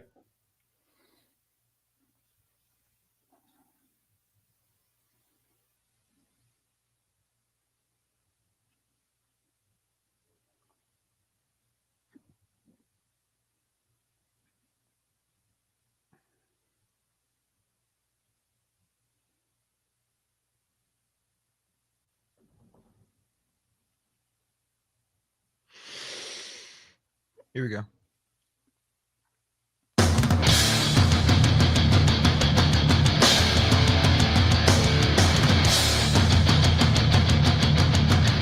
You are listening to Miller and Moulton, exclusively on the Florida Sports Network. And now, here's Mark Miller and David Moulton. Bonus hour for those in Southwest Florida, and thanks so much for listening, not just now, but over the years. We're very appreciative. We wouldn't still be Miller and Moulton and be on the Florida Sports Network if it were not for you, and we are very appreciative of that. If you missed any part of our show, like when we talked Panthers with David Dwork in our 7 o'clock hour, or we talked NFL schedules with Matt Cannata last hour, or the Miami Heat last segment with Alejandro Solana, make sure you go to floridasportsnetwork.com. It'll all be posted shortly, and download it. We think you'll enjoy it. It's been a good, lively show thus far today. A lot of meat on the bone today, Mark. Just want to remind everybody, in case you're just joining us, when David said we had David Dwork on to talk Panthers, that's Florida Panthers, the hockey team based in Sunrise, Florida. Come on, now they're a game away from the conference finals. You still think? Yes. I was fired up. I was picking up my daughter and ran into a parent that I know. And we were just BSing the other day, and I looked, I'm like, you have a Florida Panthers hat on. And he's like, yes, I do. I was at game 4 against Boston rooting for the Panthers. Wow. So yeah. Good That's for not him. a Boston fan that was in Sunrise Right. rooting for the Bruins against the Panthers, of which there were a lot of. By the way, it was funny to look at the crowd, and there were, a decent number of Leafs fans there, and you knew they went down for 4 or 5 days. You knew that, when the series was lined up and they looked at the schedule and they're like, okay, we're flying down Saturday. We got game 3 on Sunday and game 4 on Wednesday, and we're going to stay the whole time, and we're flying back Thursday. You could just tell. They had their costumes. Also, you could tell they were beet red. Right. The first game, they were lily white like their jersey, and then they were red after 2 straight days of sun without any sun protection. Totally. They spent the whole day Wednesday indoors at the hotel in the air conditioning, didn't even go to the indoor hotel pool. That's how bad their burn is. And then they made it to Sunrise for game 4. That's the young Southwest Florida Golf Pro during season. That's how they go to the bars. They just walk around and look. Ooh, there's a group of women. They're all really red. They're on vacation. Let's go talk to them. Look at you giving away some scouting report tips right there. All right. We've been having fun during the commercial breaks. If you take us in, Miller and Moulton on our twitch.tv channel, we've played the schedule game with a few teams. We've gone through the games and gave our picks. Funny thing is we haven't done it about the 3 teams in Florida. Pick one. We did talk about how challenging the Dolphins' schedule is just from an opponent standpoint. This is hard. We think there's only 6 games that we've circled, and we're like, well, these really should be wins. We have 11 games that are at best toss up to, oh boy. Toss up to be they're going to be an underdog, period. Right. Like the opener. I mean, they're a 2.5-point dog at the Chargers. And it'll be a lot of that. There'll be low numbers. And that's what we're really pointing out with the Dolphins schedule. There's a lot of toss-up games on their schedule. All right. I've got the Bucks in front of me. Okay. The Tampa Bay Bucks. It's time to play the schedule game. All right. At Minnesota. Loss. Home for the Bears. Win. I don't know. I'll give them a win, but okay. Home for Philadelphia. Loss. At New Orleans. Loss. Home for Detroit. Loss. Home for Atlanta. I'll give them a win, but that's 2. They're 2-4. Right. At Buffalo. Loss. That's a Thursday nighter, by the way, too. At Houston. Ooh, I'll give them a win, but ooh.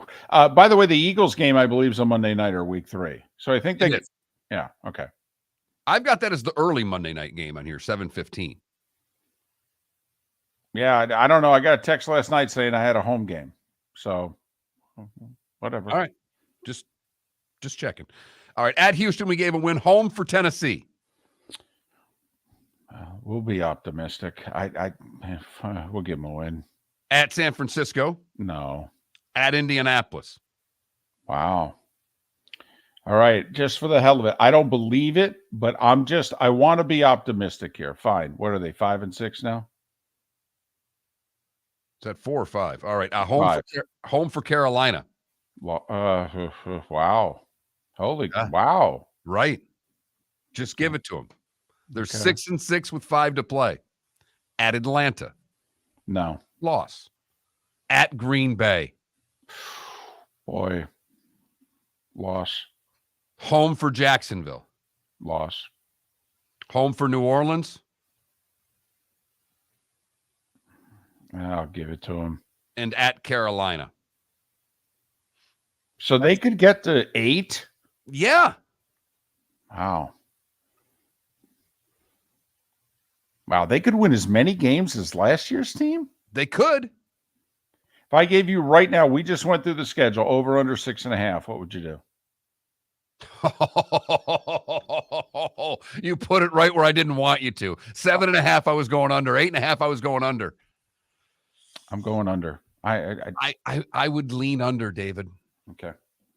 Because we basically gave them a win in every game that we think was a toss-up game. We really did. If it was a toss-up or winnable game, we gave it to them. So we're going under. We're going less than 7 wins. Okay. All right. Jags. I'm telling you, I want to say this again. I know I'm beating a dead horse. 2 years ago, the Tennessee Titans were the 1 seed because sometimes it just can all work out. And I really think when you start to go through this schedule, you can realize, holy blank, Jacksonville's got a chance at 12-13 here. All right, go. At Indy. Win. Home for Kansas City. Loss. Home for Houston. Win. Home for Atlanta. Of course. Win. At Buffalo. We'll give them a loss. Home for Indy. Win. They're 4-2. At New Orleans. It's a Thursday night game, by the way. I know, but if you're going to be what you're going to be, you got to win it. All right. At Pittsburgh. We'll give them a loss. Back-to-back roadies. Home for the Niners. Let's give them a win. Home for Tennessee. Win. At Houston. Win. Home on Monday night versus Cincinnati. Here we go. Here we go. Now we're talking. Now we're talking. I'll just leave that one out there. At Cleveland. Oof. In December. I know. If you're a real team, you win that game. I know. I'll give them a loss. Home for Baltimore. Sunday night. Yeah, I'm giving them a win. At Tampa, we already gave them a win. Right. That's 10, right? Home for Carolina. 11. At Tennessee. Okay. So they're 12-4 with the home game against the Bengals pending. I'm telling you. I'm telling you. It's now I know all those games that they'll be favored in that I gave them wins in, you're all going, yeah, they're the Jags. They'll screw some of these up. That's the thing. It's kind of like the Lions. Okay. At the end of the day, you go, wow, they're the Jags. Come on. They won't win all the games they're supposed to win. The only schedule game I played last night, right before the overtime period of Carolina and New Jersey, I pulled up the Lions schedule and I had them going 11-6. And then I decided it was a bad idea to play the schedule game anymore. All right, here it is. Now, by the way, how off do you think I was? Let's just give them a loss against the Bengals. I got the Jags at 12-5. How crazy did you think I was? That's unrealistic based on their schedule. All right. So over under right now 10.5 on the Jags. Over. Okay. I think their over under is like 9.5. I think you got to play the over. Look at that. Okay, here we are, Miami. At the Chargers. I'm giving them a win. At New England. Loss. Home for Denver. Win. At Buffalo. Loss. Home for the Giants. Win. Home for Carolina. Win. At Philadelphia. Loss. Home for New England. Win. At, Kansas City across the pond. In Germany or wherever it is. Yeah. We'll give them a loss. Home for Vegas. Win. Black Friday at the Jets. Loss. At Washington. Win. Home for Tennessee on a Monday night. Win. Home for the Jets. Win, because they'll split. Home for Dallas. Ooh, they're 9-5 hosting the Cowboys, aren't they? Yep. All right, we'll just put that one aside. At Baltimore. Damn. They don't usually do well. They had that great comeback against Baltimore. Yeah. Mm-hmm. And home for Buffalo. Okay. Wow. Jeez. Those last 4 games again. Home for the Jets. Home for the Cowboys. At the Ravens. Home for the Bills. So I had them 8-5 heading to those last 4. If they split them 10-7. Will that be enough? Well, for me, I have them 3-3 in the division. I had them losing at New England. And that might put them in third place in the division. That might hurt them in a wild card there. In a strange way, Mark, you could argue is the Patriots game week 2 more important than the Chargers game week 1? Because if you don't think the Dolphins are going to win the division, then they have to finish ahead of the Jets in the battle for the wild card. Because the first thing they do is they solve the division race first. And then they go to tiebreakers outside the division. So you need to finish second, and then you go head-to-head against the other wild card contenders. So the division games obviously are very important. And I think they beat the Patriots both times. I'm not sold on this Patriot team. I can see this Patriot team being a 6-11 team. So then would you pick them, because I got them 10-7, so you'd pick them for 11-6? I think I would. Whoa! Look at you. So let me get this straight. You won't take Tua playing more than 13 games, and yet you think the Dolphins are going to go 11-6? I've just put the number at 13.5. I've never given you I have everybody I talk to says under, which leads me to believe you're right, David. When everybody says someone's going to get hurt, they don't. Here's the other thing they're going to do this year. They're going to run the ball more. Mike McDaniel had an amazing moment this offseason. He took a look at the stats from last year, and he realized they rushed the ball for nearly 5 yards a carry. And then he asked himself, well, why the hell didn't I run the ball more? It's a very good question, Coach. So he's going to run the ball more. There it was, the schedule game among the 3 Florida teams. We have 2 of them with double-digit wins. The other one's the Tampa Bay Buccaneers. Miller and Moulton. The good, the bad, and the ugly. Today was a day when What's on Tap, 25 minutes away, right here on the Florida Sports Network. The waterways of Naples are a beauty to behold, and the Bayfront Inn has multiple ways for guests to enjoy the water and have some fun. Gather your family and friends and enjoy a leisurely day on the water with a pontoon or deck boat. If you prefer to explore the waterways without a motor, the Bayfront has canoes, standboards, and kayaks. At the end of your journey, enjoy lunch or dinner at the Bamboo Tropical Bar and Grill. The Bayfront Inn. Something for everyone. On 5th Avenue in Naples. Located on the East Trail, locally owned Naples Tiki Bar and Grill is an outdoor eatery next to the Hitching Post Shopping Center. Island-inspired food with a true tiki theme. The best place in Naples to enjoy the beautiful weather in Southwest Florida. The Naples Tiki Bar and Grill offers a great menu for dine-in or takeout. Enjoy our famous pulled pork, huge burgers, and tiki bar cocktails. Don't miss happy hour every day from 3 to 6, and live music 7 days a week. See you soon at the Naples Tiki Bar and Grill, 11498 Tamiami Trail East. Ladies and gentlemen, once again. Yeah. Hi. Excuse me. Hey, the line starts back here. Ma'am, if your party's not here, you're gonna have to go around again. If you had the opportunity to avoid all this, wouldn't you? Salt Live is the official transportation provider of the Miller and Moulton Morning Show, making your trip to and from the airport seamless and stress-free. Salt Live is supported with the help of local partners like the Bayfront Inn.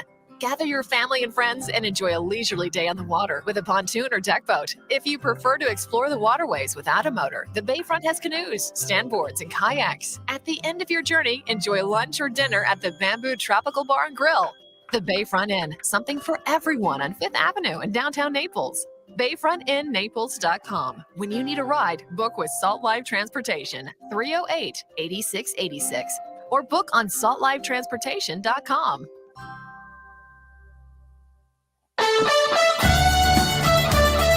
You were listening to Miller and Moulton on the Florida Sports Network.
So when will the Heat play Game 7 if they play Game 7? Sunday? Mm-hmm.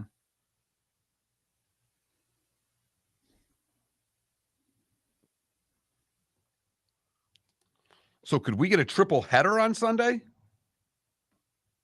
Actually, no. Monday. Monday. They pushed it back to Monday. They pushed it back to Monday. Okay. No. We're going to get Philly, Boston for sure. And then it's just a matter of, do we get Lakers, Warriors?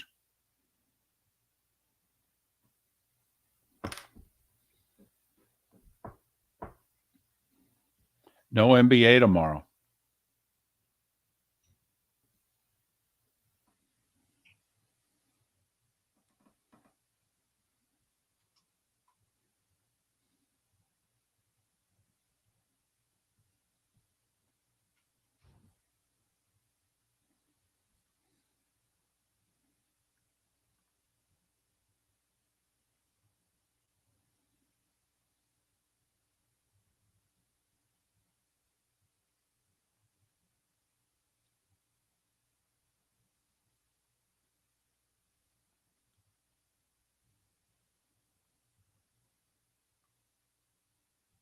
What the hell?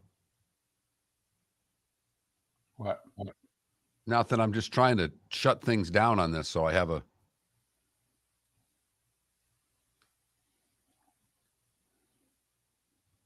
Nine and a half for Jags. Someone just bet it. Someone just texted the show saying I just hammered it. Totally. Steelers for sure at 8.5. Jags at 9.5.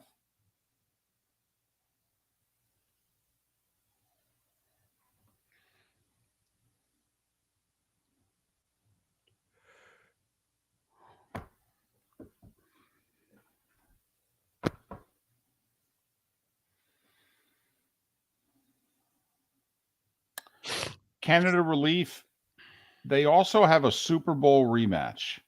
Monday Night Football's been around for over 50 years. This will be the second time in their history that they'll have a rematch of the Super Bowl. The Steelers are playing 18 games this year, Yinzer? Yeah. Wow.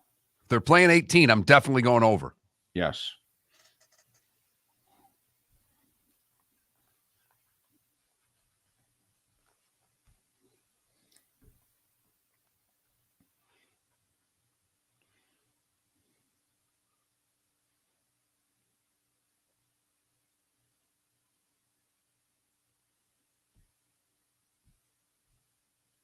Here we go.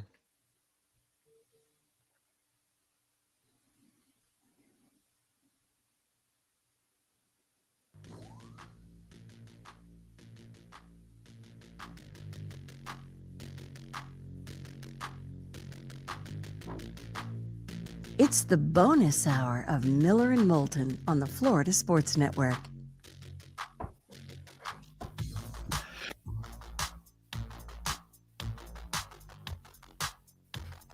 "21 minutes after the hour.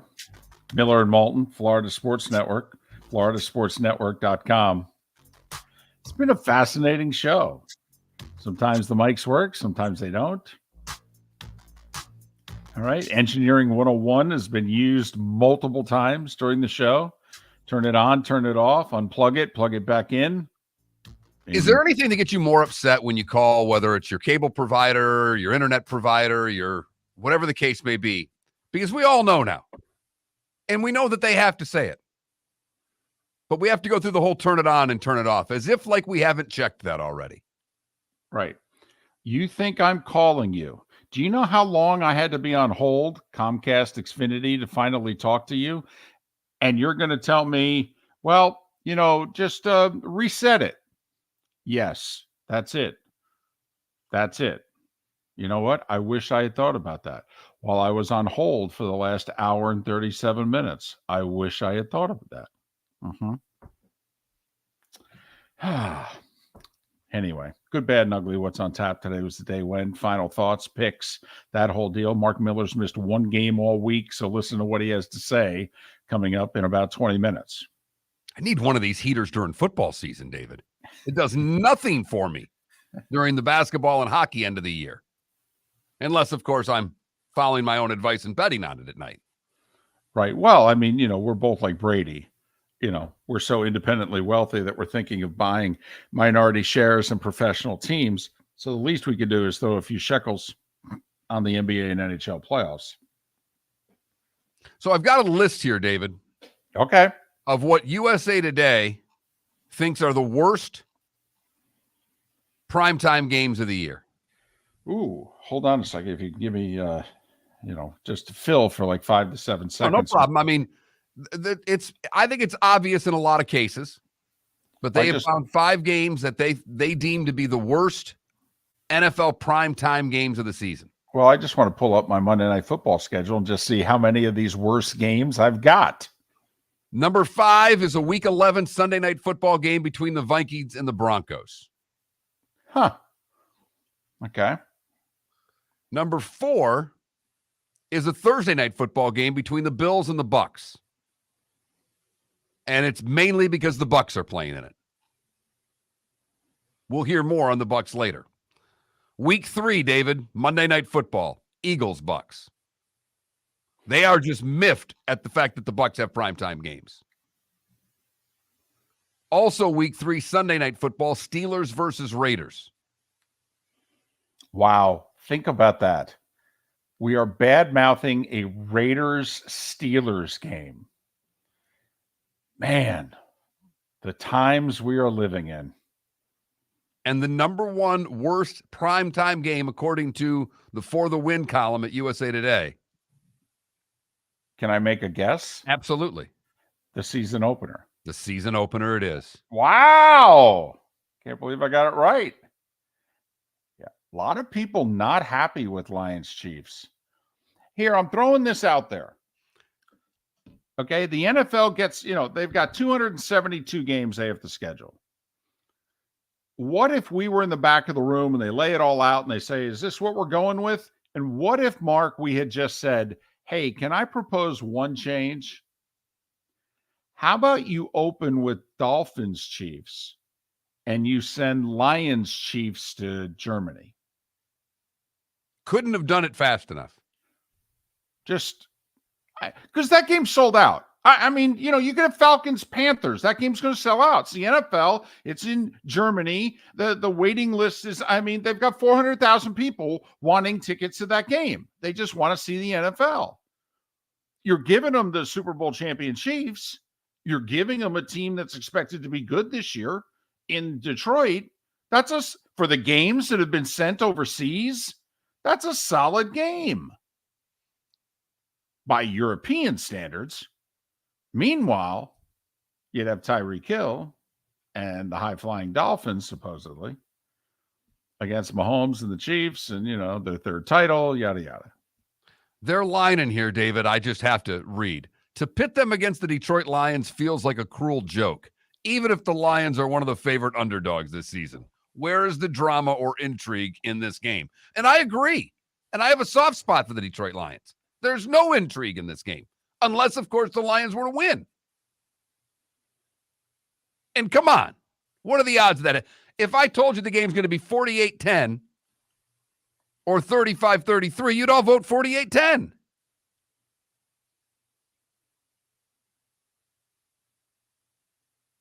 And to not let Tyreek Hill go back to Kansas City is a mistake by the NFL. It is. Revenge games are fun. Not being played in Germany. So that's all. I'm a little surprised that they couldn't have made that adjustment. Because Dolphins Chiefs for Germany, that's a damn good game. I don't know how many better games they've ever sent out of the country than that one, to be honest. It's a hell of a game. 8:30 a.m. Central. Have fun, Chiefs fan. Exactly. Don't party too hard on Big 12 football the night before, okay? We got to get up. By the way, we had texters after the schedule game that already bet the Jags. Over? Bet the over on the Jags. I'm telling you. And an earlier text just wondering, as we were talking about the Jets and the talking heads on network television going goo goo gaga over the Jets, picking them to win 12 wins on the season, wondering if the Jets start 0-4, does A-Rod retire? They've got a tough opening schedule. Their first 5 games are difficult. 4 of the first 5.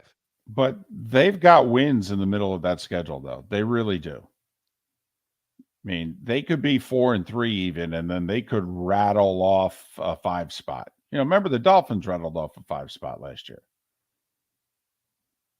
Dolphins were something last year. 1-3, lost 3, 1-5, lost 5.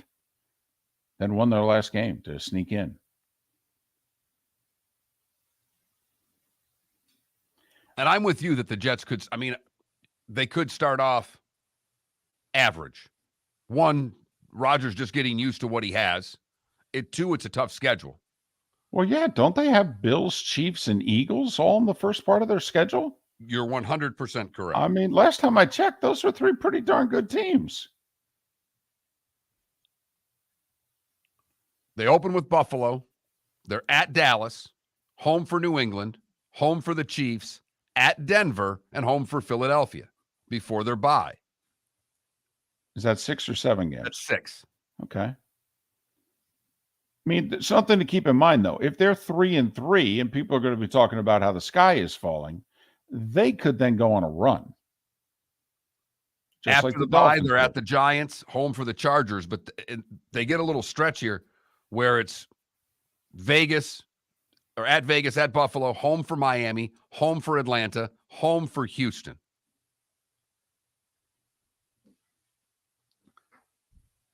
So the Giants open at home against the Cowboys and then play 7 of their next 9 on the road. That's a cruel joke. It's never happened before, apparently, in the history of the league. In a 9-week stretch to play 7 road games. People looked it up yesterday. Since they've gone to, since the merger anyway, they do not have a team that played 7 out of 9 on the road, unless, there's something crazy. Stadiums under construction. And by the way, we have a story about that next week about Jacksonville. It's actually a pretty big story. But so right now, don't you have to bet the under on the Giants? Don't you have to change? I would have bet the under on the Giants before I saw their schedule. But don't you now have to change your tune? They have a 3-game road trip early in the season. That usually doesn't bode well for success. Miller and Moulton. We'll wrap things up after this. The waterways of Naples are a beauty to behold, and the Bayfront Inn has multiple ways for guests to enjoy the water and have some fun. Gather your family and friends and enjoy a leisurely day on the water with a pontoon or deck boat. If you prefer to explore the waterways without a motor, the Bayfront has canoes, standboards, and kayaks. At the end of your journey, enjoy lunch or dinner at the Bamboo Tropical Bar and Grill. The Bayfront Inn. Something for everyone. On 5th Avenue in Naples. Hello, friends and family of Southwest Florida. Are you looking to tap into the electric vehicle market? Well, look no further because we here at Southwest Florida Golf Carts have just what you need. E-bikes, golf carts, LSVs.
Internet went out in the building.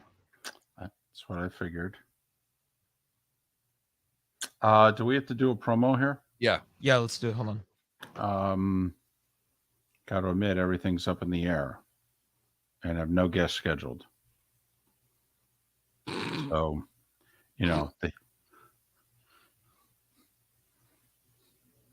Whenever you're ready. Coming up Monday on Miller and Moulton. Do the Panthers make it to the conference finals? Are the Heat already in the finals? We'll find out Monday morning, 6 a.m., right here. Miller and Moulton. That's good.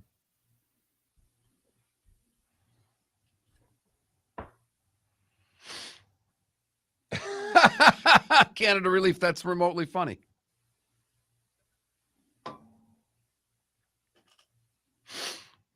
Actually, you could ask Bridget Moynihan as well, Canada Relief. I think I said her name right.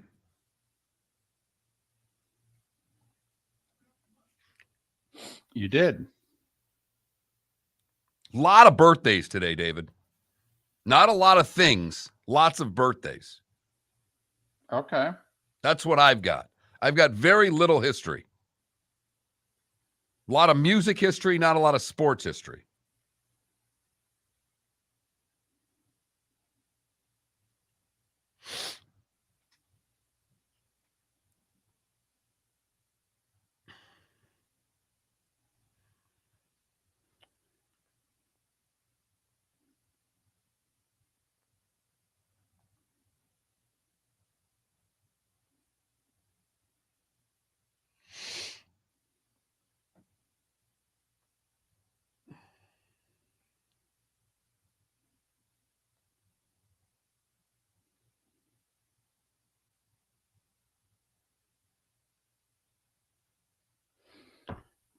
There's a lot to the Monday Night Football schedule that matches up well with the SEC schedule for me. But I got 2 trips to Vegas, San Francisco for Christmas. I got an LA trip. We go to Minnesota twice. It's interesting. That Cowboys-Lions game that they moved to December 30th, it's perfect. It's a Saturday, the day before Sun Bowl. Day before 29th is the Sun Bowl? Yeah, Sun Bowl on the 29th. Can get out after the game, fly to Dallas. That'll be great.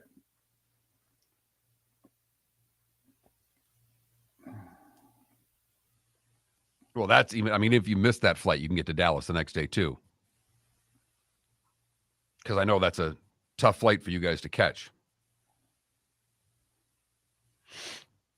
There is no flight we try to make more than the one getting out of El Paso. Right. We what called. One of the great things in life is, David, and I don't watch the news hardly at all anymore. But yesterday I was bored, so I flipped on the News Mix channel to see what each of the 3 networks have on simultaneously and just how different it is from one another. Ooh. You're talking networks or cable? Cable.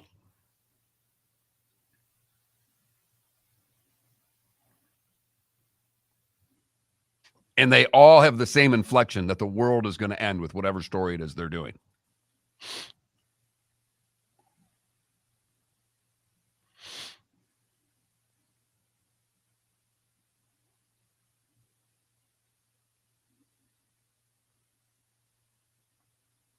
By the way, Felipe, I don't know if you saw yesterday, Indiana men's basketball hosts FGCU to start the year.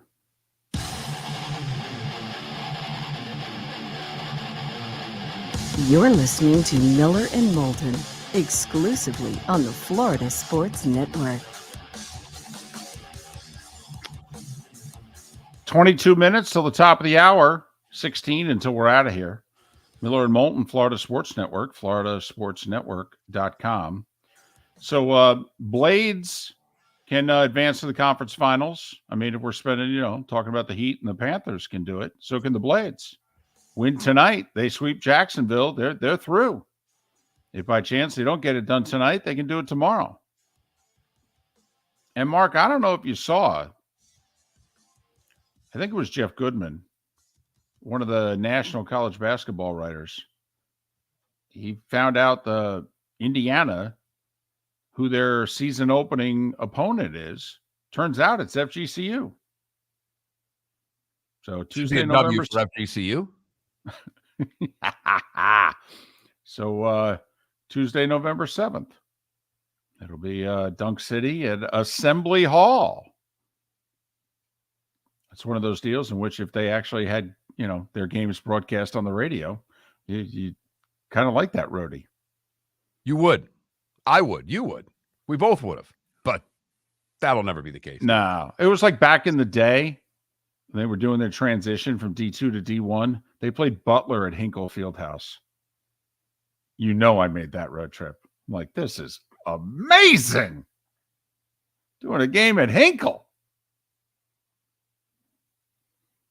I don't know if we could call this amazing, but we might as well get to it anyhow. It's time for someone to take back this segment, if for no other reason than to stop David from talking about Meghan and Harry. Here's Mark Miller with Today Was the Day When.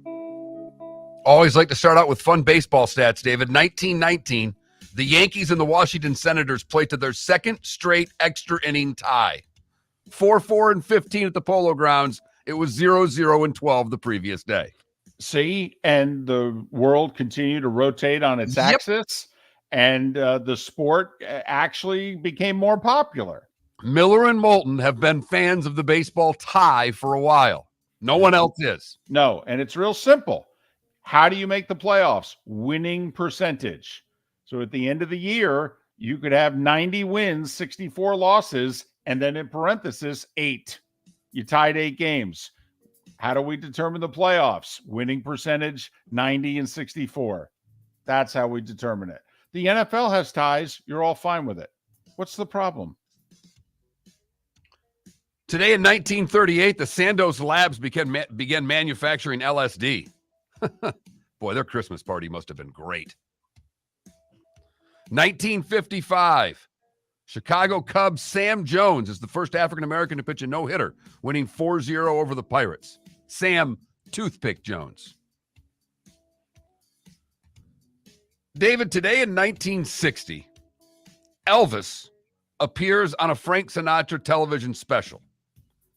Elvis sings Sinatra's hit Witchcraft, and Frank performs Love Me Tender. It's the one time that nobody knew who the coolest guy in the room was. The chairman of the board could pull that off, Not many guys could. Damn right. Today in 63, Bob Dylan walks out of the Ed Sullivan Show over a dispute about his song choice.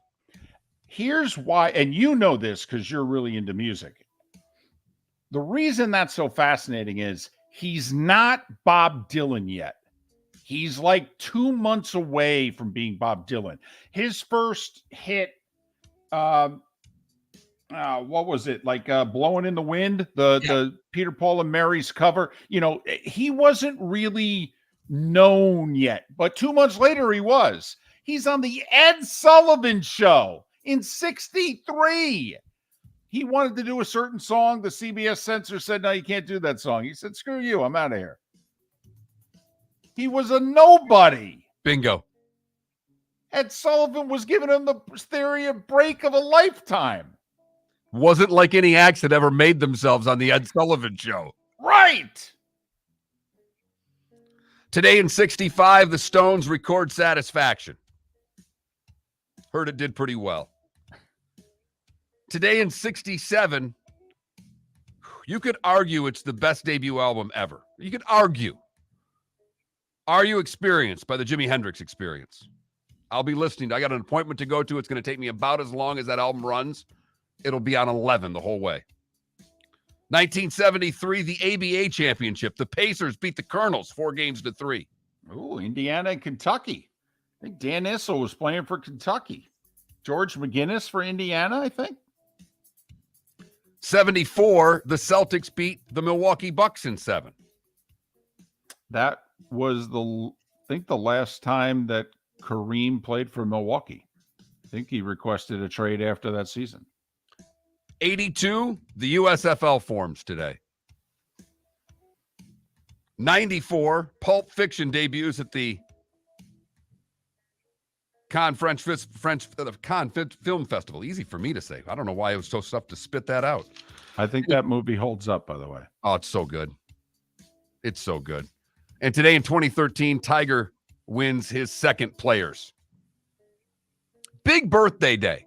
Those not with us: Florence Nightingale, Katharine Hepburn, Yogi Berra, Burt Bacharach, Tom Snyder, George Carlin, and Lawrence Phillips. Wow. Those celebrating birthdays today: Steve Winwood is 75. Billy Squire is 73. Overrated, by the way. Fictional birthday: Homer Simpson, 67 today.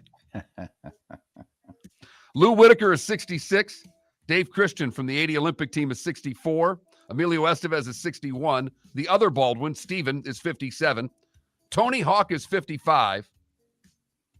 Jim Furyk is 53, as is Mike Weir, and Jason Biggs is 45 years old today. What did I miss, David? Well, it was a BFD back in the day, but the Lindbergh baby was found dead today in 32, a little over 2 months after the baby had been kidnapped. I mean, that was, that was the biggest thing. We were in the middle of the Depression, and it was kind of like something for 10 weeks that just distracted people. Did you hear the story that Capone offered to help? Of course, he was in jail. He said, if you get me out of jail, I'll find the baby. They said, Al, we appreciate it, but if it's okay, we're going to go to plan B. You've heard folks elsewhere mock Florida is gonna Florida. Well, Mark Miller sees it differently. He calls it the good, the bad, and the ugly. What you got, Mark? If you were Brady wealthy, David, would you make a trip to space? They're offering all these different things now. You can go to space. Would you be interested? No. My good today is just that. For $130,000, not only can you go to the edge of space, but you can eat a 5-star meal as well. Former air traffic controller Vincent Diestes is selling pre-reservation tickets in a pressurized capsule that will take you to 15 and a half miles above the earth, where you get a Michelin star meal. 10,000 euros. Here's the deal. If you can get me out of that spaceship somehow on some kind of spacewalk, even if I'm attached, then I'll do it. So you would only be in if you got to do the spacewalk. Totally. I just, going up in the view and, hey, look, it's the earth. No. Now you get me outside that, spaceship, kind of walking around, flapping my wings. Now I'm interested. Okay. Seeing whether or not I could, throw a bar up in the air and catch it. That's now I'm in. I just thought the idea of eating in space would.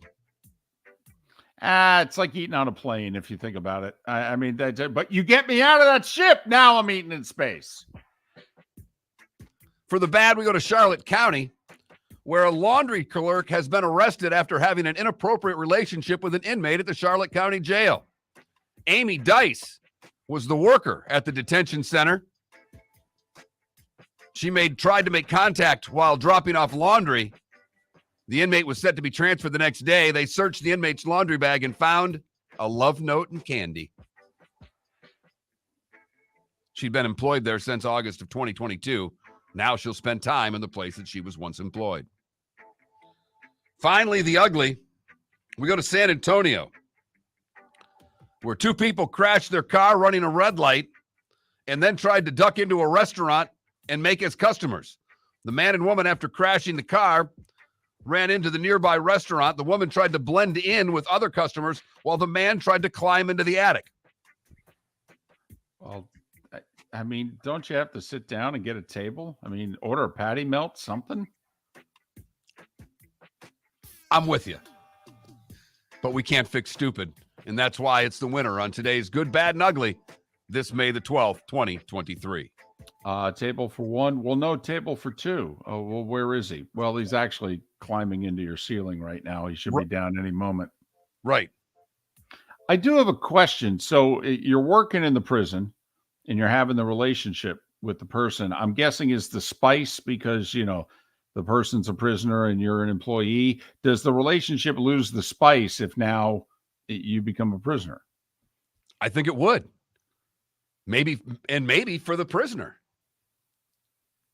Yeah, I mean, I don't know. I mean, you could spend more or less time together. I'm not quite sure how that works out. I never want to find out.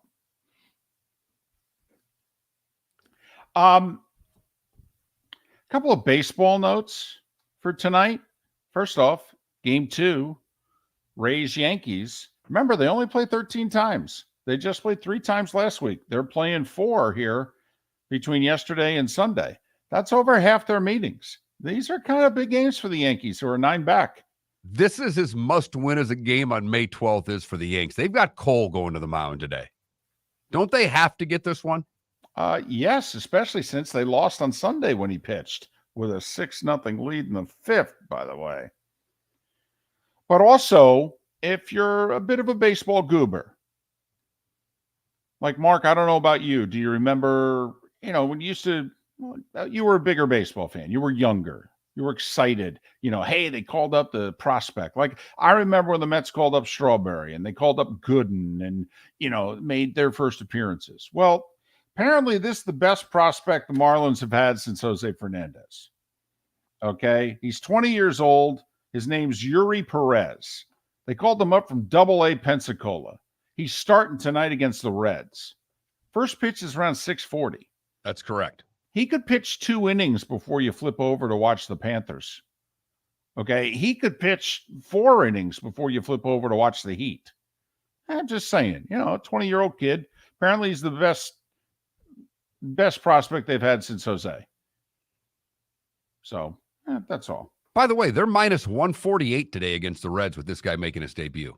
Which also the Reds have been playing pretty good baseball. They've called up a bunch of young guys. They've been winning series. They just took 2 or 3 from the Mets, although everybody's taking 2 or 3 for the Mets lately. Hockey, TNT's the network, 7 and 10. So I will say, Mark, they at least schedule the late game. You know, we could even fit in a half an overtime before the late game starts.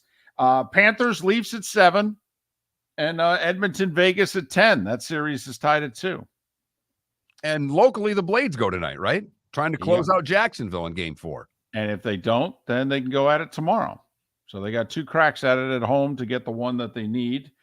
Heat tonight, 7:30 ESPN. So does that mean, do we actually get Breen and Van Gundy? Is Van Gundy ever going to be allowed to work a Knicks game again? Or are they doing the game that most people will watch? Have you seen, by the way, the ratings for the Warriors and the Lakers? Through the roof. 7.5 to 9.5 million people have been watching these games.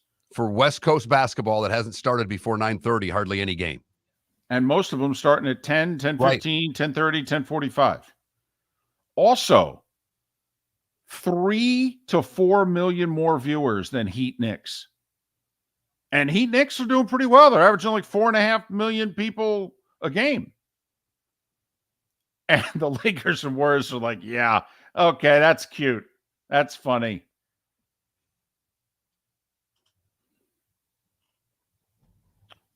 Lakers only a 2-point favorite tonight. That's Lakers get it done tonight. I think they win. I think both home teams win and cover. It is interesting. The Lakers line so low. This is their smallest line in a home playoff game during this. They've won 8 straight at home, 5 in a row in the playoffs. Home teams in basketball, both road teams in hockey. Panthers get it done tonight. Barkov in overtime, 5-4. Oh, you're going to Edmonton, are you? I am. 2 home basketball, 2 road hockey. That's my pick. Love to say the Rays win today, but oh boy, this is such a big game for the Yankees, and I know it's only May 12th. Well, this got to be a little personal for Cole, right? He just blew a 6-0 lead against these guys 5 days ago. So I'm actually going to watch the Marlins kid. I'll watch the start. Yeah. Check him out. In case he turns into something special, we go, I remember his very first game. It's on a Friday night against the Reds. Have a good weekend.